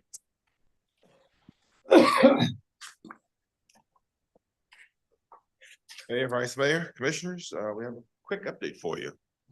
Less than the coastal lighting, I'm sure. Equipment took delivery of the fire truck. It's at the decal place, getting the decals, numbering and lettering put on. We received it on Monday. Everything looks good. I went and inspected it myself, received all the paperwork, and will be applying for a tag and insurance and all that stuff will be in process. The rescue unit will be staging for the Mingle Jingle, so they get a chance to take a look at it and look at some of the equipment we've already purchased. And ask questions, demos, whatever you want. Personnel wise, we made some changes to our scheduling, so we're going to reopen some of the labels, but we got enough people. We have quite a few people have already gone through the background checks, which are very detailed, and so we've lost a few candidates. Again, we don't want to get anybody else's problem, so we go to the job sites, their old job sites, look at the HR, because some of the things they tell you, things you could find in the researching is not what's in their file. So we go and actually take a visual look of their file for the last employer. So in that process, we've lost a few candidates. So we reopened a few of the different categories, but we have a lot of good interest in, especially with the current changes to the scheduling. It's actually generated a lot of interest in coming to work here. So we're looking for the best.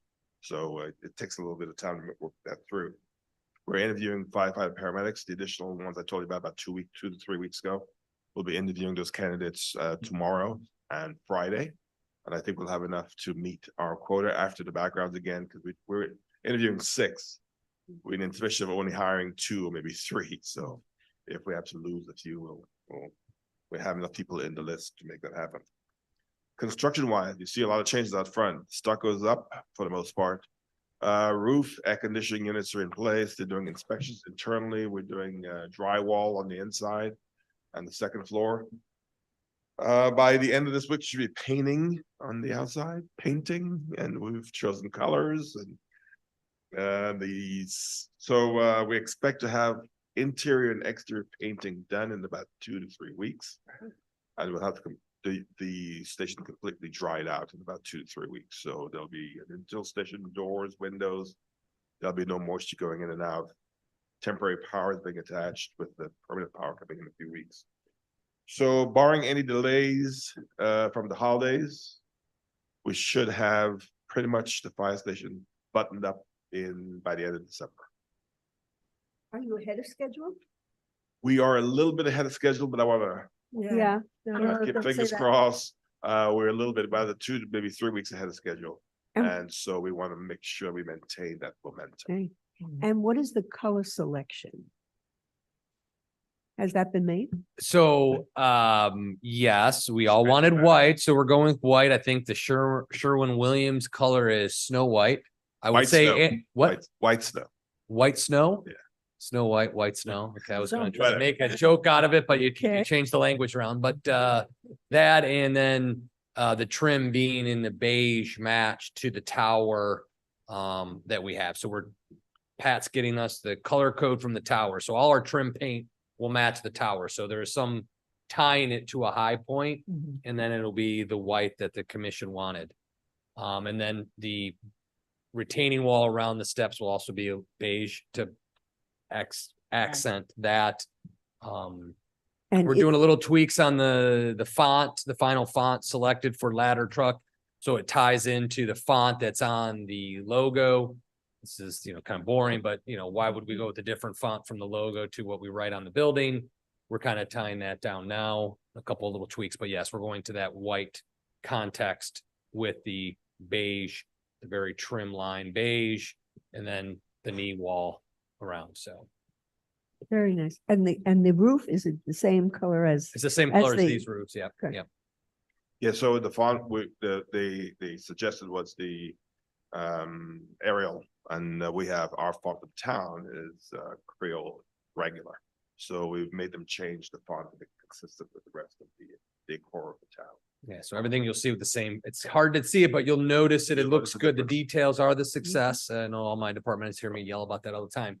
But success is in the details. So we'll see the fonts matching through all the stuff we do. On the rest of because- the units, on the building Yeah. and everywhere else, so it's consistent throughout. And on the town seal is the same font. Yeah. So then it matches all of that. So, yeah, so all we'll go through. So we made those selections, stucco's in place, so everything looks Right. good. The priming is supposed to start Friday, actually, this week. They'll be priming the building. So we have a little bit of time to tweak any issues, but starting next week, it's gonna be full blown, brush bang, and the texture was finalized. It's really good.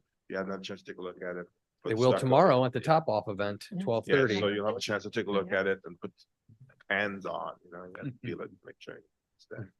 But any questions for me? Personnel selection or staffing has been at what I expected. You'll get a lot to apply, and then you have to go through all of them, and then when you go through the background, when you get the details of what that person is, and you have to decide whether this person could be a good fit or not. So it's taking a little bit longer than we would normally expect, but that's anticipated while we started so early. Get those things done. Any question? Yes, sir. No, I'm just gonna pick up where if there's no questions, then I'm gonna take the next, jump into the fire implementation update. Okay. Yeah. So with that, we're still waiting for JLAC to call as it relates to the Auditor General. You did get a copy of Glenn's letter that he sent to Auditor Norman. Thank you, Glenn. It was strong. I like that about you. And you write strong like that. So we put our position out there. I also forwarded on behalf of the commission to the alternating chairs of that committee. That's Senator Pizzo and Representative Caruso. So they have a copy as well. And soon as I hear when it's going to be scheduled, I'll get up there and testify on our behalf what our interests are and our disappointment with the process and our question of much of the outcomes without any financial proof. David and I we still bang our head against the wall. Like there's no possible way some of these numbers really vetted out if they gave us the same information, but we'll move through that process when it goes through. Again, we've built our team on that part, our legal team to special counsel to kind of help us get ready for the next level, kind of strategizing for us that, how do we get ourselves in our position to defend our interests and go through that. So it's we're kind of waiting on that part. I think there's more to it. If I read the tea leaves correctly, I think there's a lot of politics around the issue outside of just our own local politics. I think there's some bigger state politics or agency concerns that I think the JLAC seems to be working on. As I watch their meetings, there's some other issues they're trying to procedurally get straightened away. They've been meeting a lot, so there's something going on. So not on our issue, but on all the other towns. Pembroke Park, yeah, right. So all these other towns that you see, Milton, Winter Springs, Gainesville, all these other towns have much larger problems. So when that happens, we'll get what those answers are and those results. Our team is prepared. I know our auditors are putting their final report together, which David will remind them to get their stuff together. I wanted in a little more formal action, but we're in a good position. I'll keep you posted to see what happens. But again, this process could go quickly or it could take years.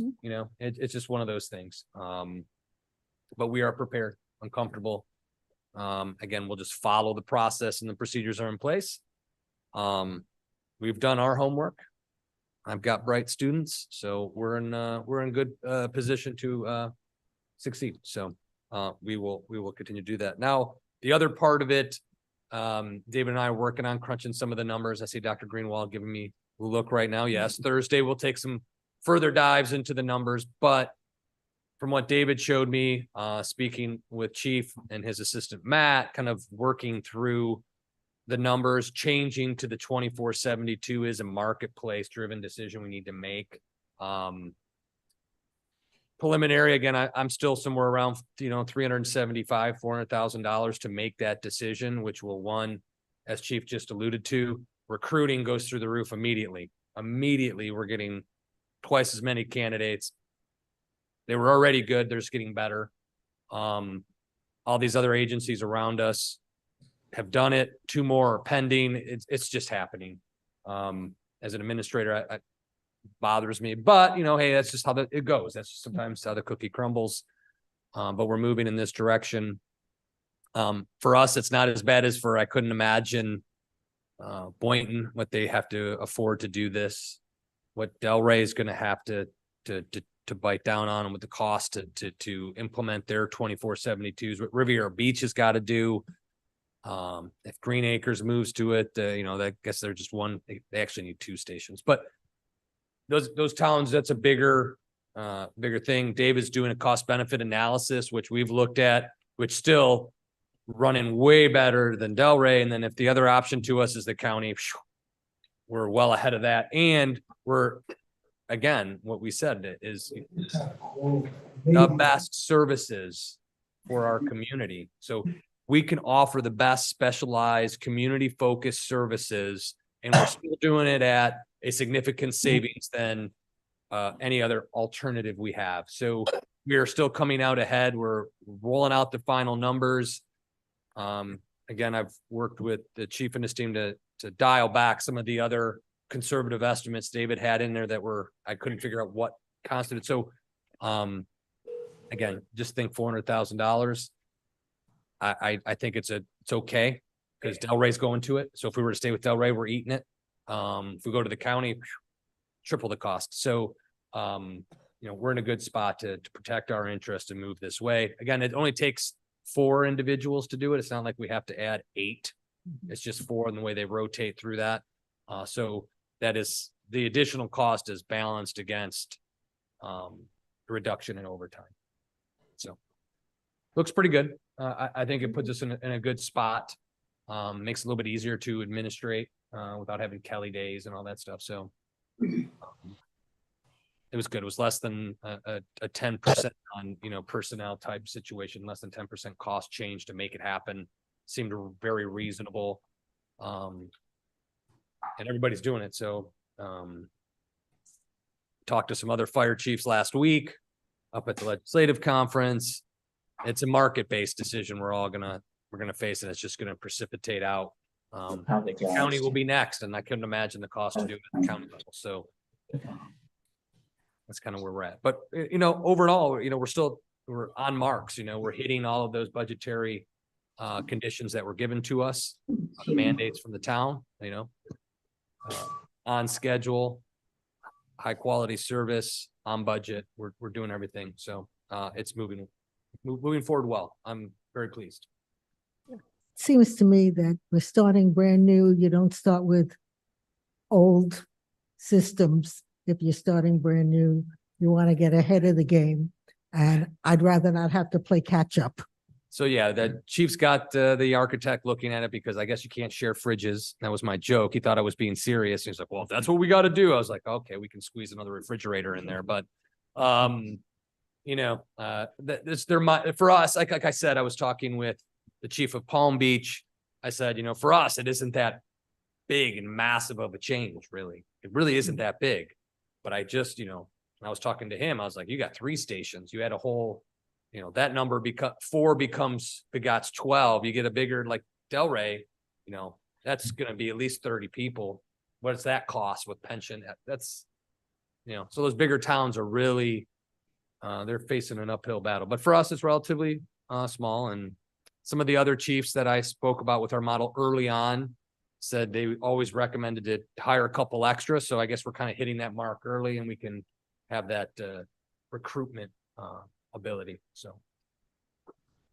Yeah, the 2472, if you don't do that, you're gonna lose all the good personnel. They're gonna, I know people transfer all the time to get the better qualifications, and this is a great thing that we're doing now. We're gonna get the best, the cream of the crop. Okay. No other comments? The FDOT Triple R project update? So a couple items there. If you could look at your calendars or let me know shortly. They have reached out to set out a construction meeting date. So every time I kept on saying, oh, they're going to tell us soon. Well, we're in December. They told us sometime the week of like March 5th through the 7th or March 12th through the 14th are the dates they're looking for. And I'm trying to think if there's anything that would jump off the page. When is our local election date? 19th. So we're still ahead. So probably earlier in March, I think. Easter and Passover is early at the end of March, so maybe the first week of March would be a good time, the 5th through the 7th. We have our town commission meeting on the 5th. I don't know if that. Yeah. So it'll be Thursday, is that? Thursday, the Yeah. 7th. Thursday, the 7th is good. Okay, so I will go back to them. That 7th seems to be a pretty good date. We would have it here for construction, kind of give you an update. And that's gonna be the means and method kind of meeting. When we're gonna start, how long, what's the workday, where they plan, what's their plan of attack, what you should be concerned of. We will probably have to actively participate with the contractor early on for irrigation systems. So if you see your neighbors that are on A1A, just make sure you know where your irrigation is, or ask your contractor to start thinking about marking it or have an idea, because we'll have to go through that exercise, because that's usually a big point of contention during construction, oddly enough, is the irrigation systems afterwards that don't work, or heads get smashed or buried, things of that nature. So this would Shower be head. in the evening? What? This would be of course, it'd be in the evening, like a 6 o'clock meeting here to go over the construction side of things. We'll get more details, so I'll give you, but that is give us a couple of dates that they were looking for. Also, I believe you were all copied or not. There was some comments made out to FDOT. I'll get this over to you. One of our residents was concerned about the construction on A1A. I got written responses from FDOT to those questions. I don't want to read them into record, but I'll get you those comments as to the first flush being including the stormwater and outlets of stormwater, bikes, tying the two projects together to the north and south ends, and the Bolito configuration, which is it is dangerous. So they're just matching. So I will kick this over to you as well, so you can react. Trying to get a field meeting. If I hear it, I'll let you know when the field meeting is. If any of you want to go, just let me know. I probably have to limit the number, but if you want to go out and in your area, if I'm bouncing through, you just pop on out. I'll introduce you to the FDOT design team. I'm just waiting for a couple dates from their field crews to answer some engineering questions in the field for a resident. So we'll just kind of ask them all. That's it for FDOT. No. Okay. The building department recertification program update. I hear him. I hear him coughing, and hacking in the back. So thanks for not sharing it with us. Yeah. No, that was actually not me. Oh. That's me, that's me. You okay? Yeah. No, Our that's screen's me. down, so we can't see anybody. So Jeff, go ahead on your recertification program. Okay, overall, we're in good shape. Good news and for the most part. Of the 53 buildings, we still have one that is completed and has its certification. There will be plenty more joining that shortly. There's another one that has completed all the reports, and it's being reviewed.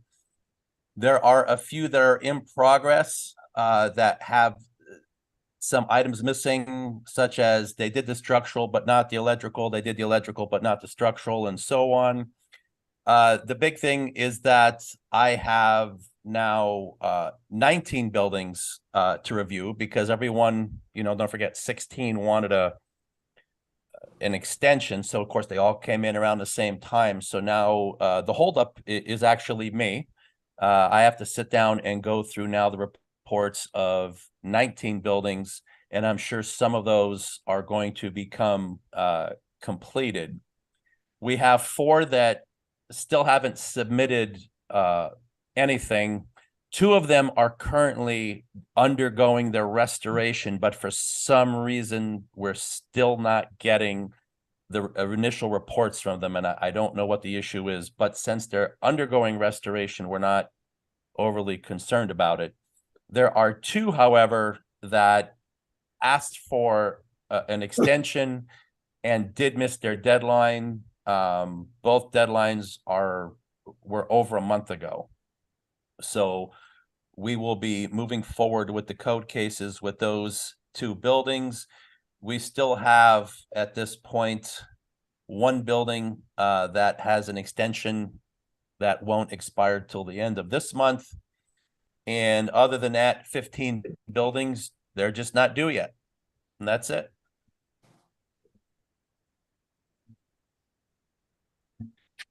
Any comments? No? Okay, well, thank you for the update. You got it. Moving on. To everybody's favorite yes. topic. County Park. So I think we're making good progress behind the scenes, putting together our team and developing our approach, which I will share with everyone on our one-on-one meetings. But we've got a good attorney. I got us an advocate that has great relationships within the county to start, if you will, knock on some doors and has some relationships that we can hopefully get in place. And I believe I'm getting word that the community is starting to put themselves together and organize, which we appreciate. I'm glad the communities there, community champions are pulling together a group to express their concerns and feelings to the county on why we shouldn't have this park. So that is moving forward this month and over the next month. Again, February 1st is our public meeting. I encourage you, tell your neighbors it's a prime opportunity to tell the county, especially your county commissioner, what you think about the park. If you like it, don't like it, what you want changed, who came up with this idea. Now, we have built out a website that has all the documents, the settlement agreements. Again, we are going to hold the county's feet to the fire. They will not have an opportunity to miss anything that is spelled out in that contract. They will not be missing any of their requirements that they're obligated to undertake, from environmental to archaeological to legal process to design. All those things they will have to meet. But again, we're still at the early stages. But again, I would encourage folks, if you got something to say, get ready. February 1st is a good time. Talk to your neighbors. Again, this is an elected official. They're always available to you. So if you're uncomfortable with that, send it to me, the mayor, or any of the commissioners. They'll be more than glad to forward that on to Commissioner Woodward and share your thoughts with her. So if you know somebody else that's really important that can make our dreams come true, please contact them. Help us out. Everybody, all hands on deck.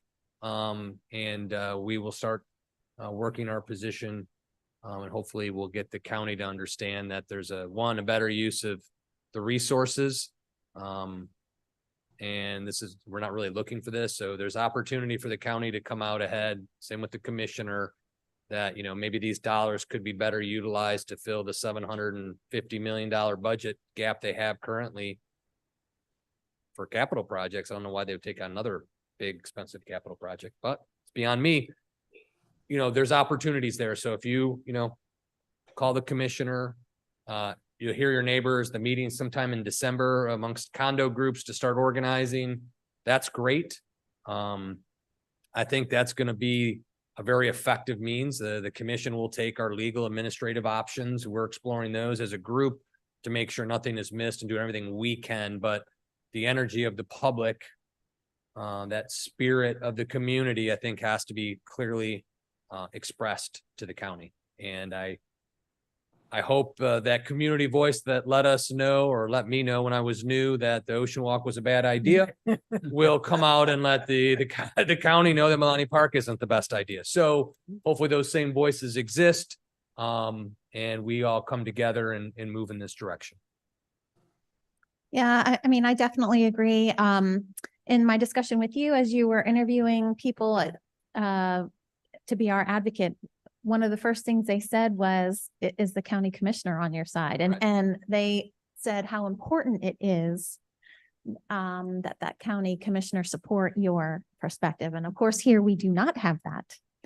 And unfortunately, our county commissioner thinks that she does have local support for the park. So I think, I'm really so pleased to hear that the community is organizing. I think that's going to be extremely effective.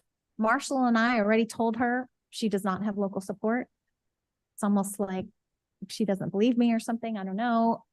So it really needs to come from the residents as well. I mean, at the city level, we're going to do everything we can as far as hiring an advocate, an attorney, and all that kind of stuff. But coming at it from all angles, I highly recommend people email Commissioner Woodward to drive it home that there is no local support for this park. And in fact, that we all strongly oppose it. I think that is a critical piece of this whole, opposition. So I am really glad that people are doing this. So, and please email, please call Commissioner Woodward. Yeah, I agree with that. I think there is no white flag on this. We just have to fight and keep on fighting. And I think you're right. When I talked to her, a couple of her people, that she thinks we're for this and she doesn't want to listen to anybody. Is there any way that we could put on our website how they do these letters that you just have to sign up and put your name, then it goes right to her? And it's already, the criteria is there. This park is, we're not for this. And that we can send so she can get all this letters. I mean, she doesn't realize there's 3,500 people, I think we figured out, to vote, and she won't get those votes next time. And, and then we just got to keep on working, and all getting together and rallying. I can, let me put together a template letter that we could put on and people can use and modify as they see fit to match their voice, but we could at least put down, I will write on behalf of the commission voicing what our concerns are with the park, from crime to traffic to the dangerous beachhead to environmental issues, archaeological, all those things. I will put those in play, and then if you want to, we'll have it online and you could take it, add more, take off stuff. Sure, that would be great. We could easily do that. It's a good idea. And that's an excellent suggestion. Thank you. I think all of the, especially the condominium residents, they're coming down now in the next 30 days. Certainly after the 1st, they'll be here in February, and we get the word out. We need the voice of the people to be spoken. This is no time to take a back seat and think that someone else is going to do it. No, we each have to be there to vocalize it. I think that is a great suggestion to get the word out. Thanks. Okay, great. Moving on, consideration of proposed amendment number 5 to tower siting lease agreement between the town of Highland Beach and Sprint T-Mobile. Yes. So as you recall, Teresa had the lead on this project. Unfortunately, can't be with us today. But she's worked with Jennifer from Glenn's office, and basically we've worked to negotiate a better lease payment, and our annual renewal or increase on that lease rate.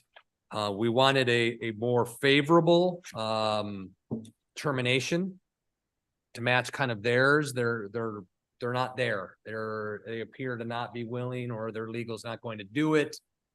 So we would have to give them 2 years notice. I don't know that that's that much of a concern administratively to give them 2 years notice if we didn't. So I don't know that it's a deal breaker for you. You have to tell me, but they can tell us in 90 days and they have to vacate all their equipment. We have to give them 2 years notice that we don't want the contract anymore. May not seem initially at first glance to be fair, but you know, it's a revenue stream. People use that tower, have the service from T-Mobile. It's not creating any hazard to the water tower. I think we can live with it because it, you know, 2 years notice if we want to. We haven't ever terminated. We haven't had any problems with them as far as being submitting equipment, contracts, making sure it's constructed properly, giving Jeff what he needs when they put new equipment on to make sure the structural integrity is in place. So, And we had termination provision before, right? before we had a pretty weak, so at least we have a specific time, like 24 months. So we say, hey, you're gone in 24 months unless X, Y, or Z. The way telecommunication companies communicate, 2 years is like quick for them. So, I mean, I say that jokingly, but it would take that long to resolve any issues. And this is just if we change our mind, not if they violate contract. Correct. This is if we just say for So no that's a whole reason, different situation. just to walk from it and just say, doesn't matter. We don't want you on our tower anymore. Okay. 2 years for them to, it gives them probably an opportunity. Under the federal law, I think they have to have like zones of coverage, so they'd have to find an alternate location. And that's probably, and again, I'm just from previous experiences with the telecommunications, you have these little maps with zone circles, like how they have to reach all of their customer base. So they'd probably have to find an alternative location that probably would take them 2 years. Yeah. Gives Reading them through cover. this, that's what it sounded like to me. And as far as them only giving us 90 days, I think we probably have less problem getting somebody else to come in Mhm. than they're going to have finding another location. And we can accommodate more if there was others out there. I mean, you'd have to make that decision, but it's not as though we're out of space on the tower for any other alternate carriers if they wish to come into town. My only question was, it says the town and Sprint or their predecessors. I thought they're now T-Mobile. Wouldn't we want T-Mobile, there's Sprint, T-Mobile. They're not, they're contracting under different names? I think so. Yeah, they call themselves Sprint Spectrum Realty Company. So they've got a subsidiary that apparently deals with their real estate. Why Which would- could, then they could sell the real estate to another company to hang a tower, but Okay, not but why theirs. would they say predecessors? Because before it was probably BlackBerry. Wasn't BlackBerry bought by Sprint? I mean, you could go to But- that, so yeah, maybe, But we didn't have a contract with BlackBerry, did we? no, but maybe there's another realty. I don't know.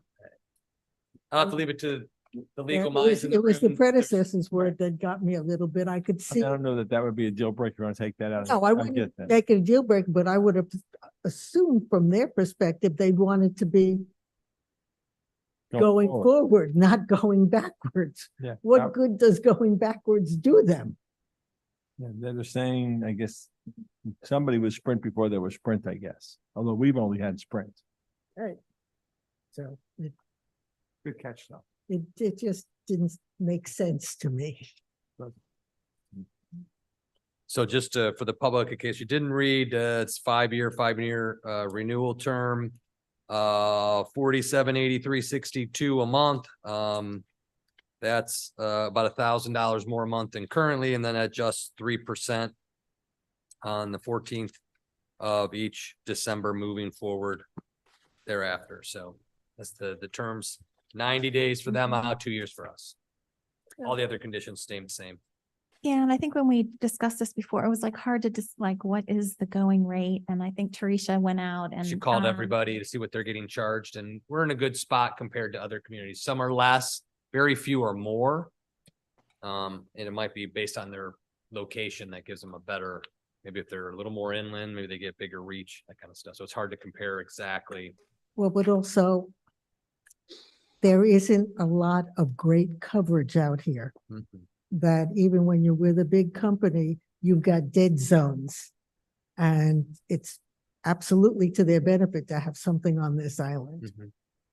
I'm just surprised we haven't had more, so I don't know if maybe, I don't know every condo, but I don't know if some of the condos may have towers. Yeah, on there their are a couple structure. that have Okay, a have couple their have. own. Okay. So Monterey, remember they, Oh, it's right, they have yeah, like 3 or 4, yeah, so I think, yeah. Yes. well, they at least had one, I don't know. if No, they're- they had multiple because their neighbors were not happy about the fact that there were like 3 towers on the adjacent building.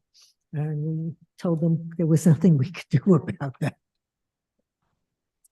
So, Well, I at think it's your good. We got- pleasure. Yeah, I think it's good. We got an increase. I think it's good that we have annual increases. I think it, I'm pleased with the improvements to the contract in our favor. So I don't know if anyone else has any comments. So if we're in favor, we can have a Yeah. motion. Yes, Favor, yeah. yes. I move that we authorize our mayor to sign the proposed amendment to number 5 to the Towers sitting lease agreement between the Second. town and Second. Spring Mobile. Commissioner David, Yes. Commissioner Goldberg, Yes. Commissioner Peters, Yes. Vice Mayor Stern, Yes, and Mayor Moore. Yes. Motion carries. Thank you very much. Moving on to new business. Consideration of the town commission proposed meeting schedule for the 2024 calendar year. And that is on 270. Yes, well, yeah, 277 has the full list. Did you want to say anything about it? yeah, so just to add to this, it doesn't have your budget calendar. That would be a supplement, but moving forward, and we did it this year pretty well, is we'll make sure we get as many of the budget meetings to be on your commission meeting. So we'll try to eliminate the duplications of meetings. We've been pretty good with that. Now, I can't say anything. If something in the economic condition changes, we may need to add an additional meeting or two, but at this point in time, we don't know all of the state schedules yet, but we will supplement this with the budget schedule or identify which dates accommodate that. With that, staff is asking, January 2nd meeting is kind of challenging to pull off with everybody in and out during the holiday season. We'll have our last meeting on December 19th. And then you get a lot of people taking dates off in between. We're closed the 25th, the 26th, and we're closed on the 1st. So it gets a little tight. I don't know that we have anything that's massively pressing. But to that, and then the other date would be up to you all if you wanted to, would be the July 2nd date. I think we did that last year as well. Yeah. A couple years to give like a summer break a little, so you'd have at least 3 to 4 weeks in the summer without a meeting to, if you so choose to travel or whatever that may be, to take the July 2nd one off. So Yeah, I'm in favor of canceling both those, the January 2nd and July 2nd. Me And- too. I am, Al- I am as well. Yeah, I am too. Also, the November 5th because of Election Day. well, yeah, that's just a given. We just can't have a meeting on the election. That's Right. already Yeah. kind of Right. identified as not Yeah. having a meeting, but just, it's a good point. Thank you, because it is a presidential election. Right. And since we will be having the election right here, here, Where we Yeah, at we- now? we will be closing town hall, closing town operations to accommodate for the election here and the police to watch over that, correct, chief? Yep, he's nodding his head. So that's generally a pretty busy election, even if we encourage everyone to, you can vote by mail or early election or Early vote. early voting days. Thank you. Yeah, so you guys were telling me those. So look into those as much as you can. So I would agree with those changes. Any other discussion about the dates? No, I did. No. too. I agree. no, I agree as well. I move that we accept the proposed meeting schedule for the town commission for the year 2024, eliminating the January 2nd, the July 2nd, and the November 5th meeting dates. I second it. All in favor, say aye. Aye. Motion carries unanimously. Moving on to consideration to approve and authorize the mayor to execute the 2024 municipal election vote processing equipment use and election service agreement with the Palm Beach County Supervisor of Elections Office for the town's municipal general election on Tuesday, March 19th. And I will turn this over to the clerk Clerk. I was just asking if you all moved the March and August dates that were on the calendar. You did not. Okay. So this is your standard agreement to use the voting equipment with the supervisor of elections. So all municipalities that are having an election is adopting this agreement. So it is before you for consideration. Do we have a choice? I didn't think so. I didn't read this contract because it is what it is. We can't make any changes to it. Can we use Broward County equipment? Let's get-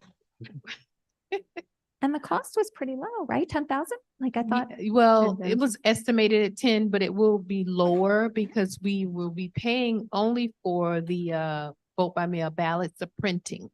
We don't have to pay for the poll workers, and things of that nature. So it'll be a little lower than the 10,000. Isn't this less than typical? I thought it was Yes. higher. Yeah, Yes, that's it's less than okay, that's not bad. That's good. Mhm. Any other discussion on that? If not, Second. no, or go ahead, make the motion. Okay. Yeah, I move that we sign the 2024 municipal election voting processing equipment use and services agreement. Seconded. All in favor, say aye. Aye. Motion carries unanimously. Okay, moving on to town commission comments, Commissioner Goldberg. I wanted to first thank the applicants, the three applicants. I'm so very impressed, as everyone is in the commission and the community, I'm sure, on the fact that such a really esteemed residents come forward to give of their service at no cost. And I think it's very gratifying. So I thank them very much. It was a good meeting. We had a lot done. I think that Yes, we did. lighting ordinance is wonderful. Yeah. And it occurred to me that given Milani, the Milani Park issue, and what a parking lot would do with all the lights and the commotion and the chaos, that Except the park wouldn't be open at night and neither would the parking lot. But that brings its own problems if there's no lighting over well, there. that's what I was thinking of. You know, we this is not something that would be before us to discuss now, certainly if that was the case. But I don't know whether there would be security lighting needed or, but it dawned on me that given what we're going to be doing further with ordinances, that may have some further information or argument that can be made. Yeah, I agree. We're getting some great candidates with great resumes. I'd like to thank everybody for volunteering. Also too, I think there was on Milani Park, I forget how much Joanne said last time, how many turtle nestings were in that area. So it's pretty concentrated in that area. So that's another reason why it's not going to work. And I just wanted to say, everybody come out. We got to fight Milani Park, and we'll do everything, and we need help to do it. Thank you. Yeah, I agree with all of that. And come to Mingle Jingle. We have a great time every Yes. year. Yes. We have wonderful food trucks and you'll actually get to talk to us. Yes. You could dance with the police chief. You can dance. with the police. Vice Mayor? Any comments?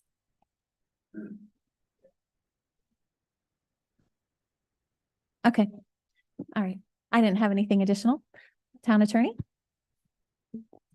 Just congratulations to those of you that don't have to go through the election cycle. That's great news. Town Manager? Stole my word. So, yes, Commissioner Goldberg, Vice Mayor Stern, Mayor Moore, congratulations. I look forward to working with you for the next 3 years. Thank you. Yeah, we hit most of the items that I had pressing, so I don't have any comments. But again, I will see you tomorrow, 12:30 for the topping off, Mingle Jingle, 7 o'clock, that's 5:30 on Thursday. But please remember, Father Horrigan at 4:30 would like to meet everybody at the rectory ahead of time for a little pre-event with him in his residence This is on Thursday. on Thursday at Oh, 4:30. 4:30. 4:30. So just leave a little bit earlier if you're Okay. walking. I encourage residents, parking's gonna be somewhat limited. Mhm. I think we're gonna have a banner turnout, so please take the trolley. Seriously, please take the trolley, please take the trolley, please take the trolley. Commissioner Peters, I know it's a long walk, but we can pick you up if you like. But Oh, you you know, can park in his spot in his. The vice mayor is on. Yep, I got reconnected. I really have no report. I just, I'm glad to say we'll have another full year of the same team here and look forward to serving all of you.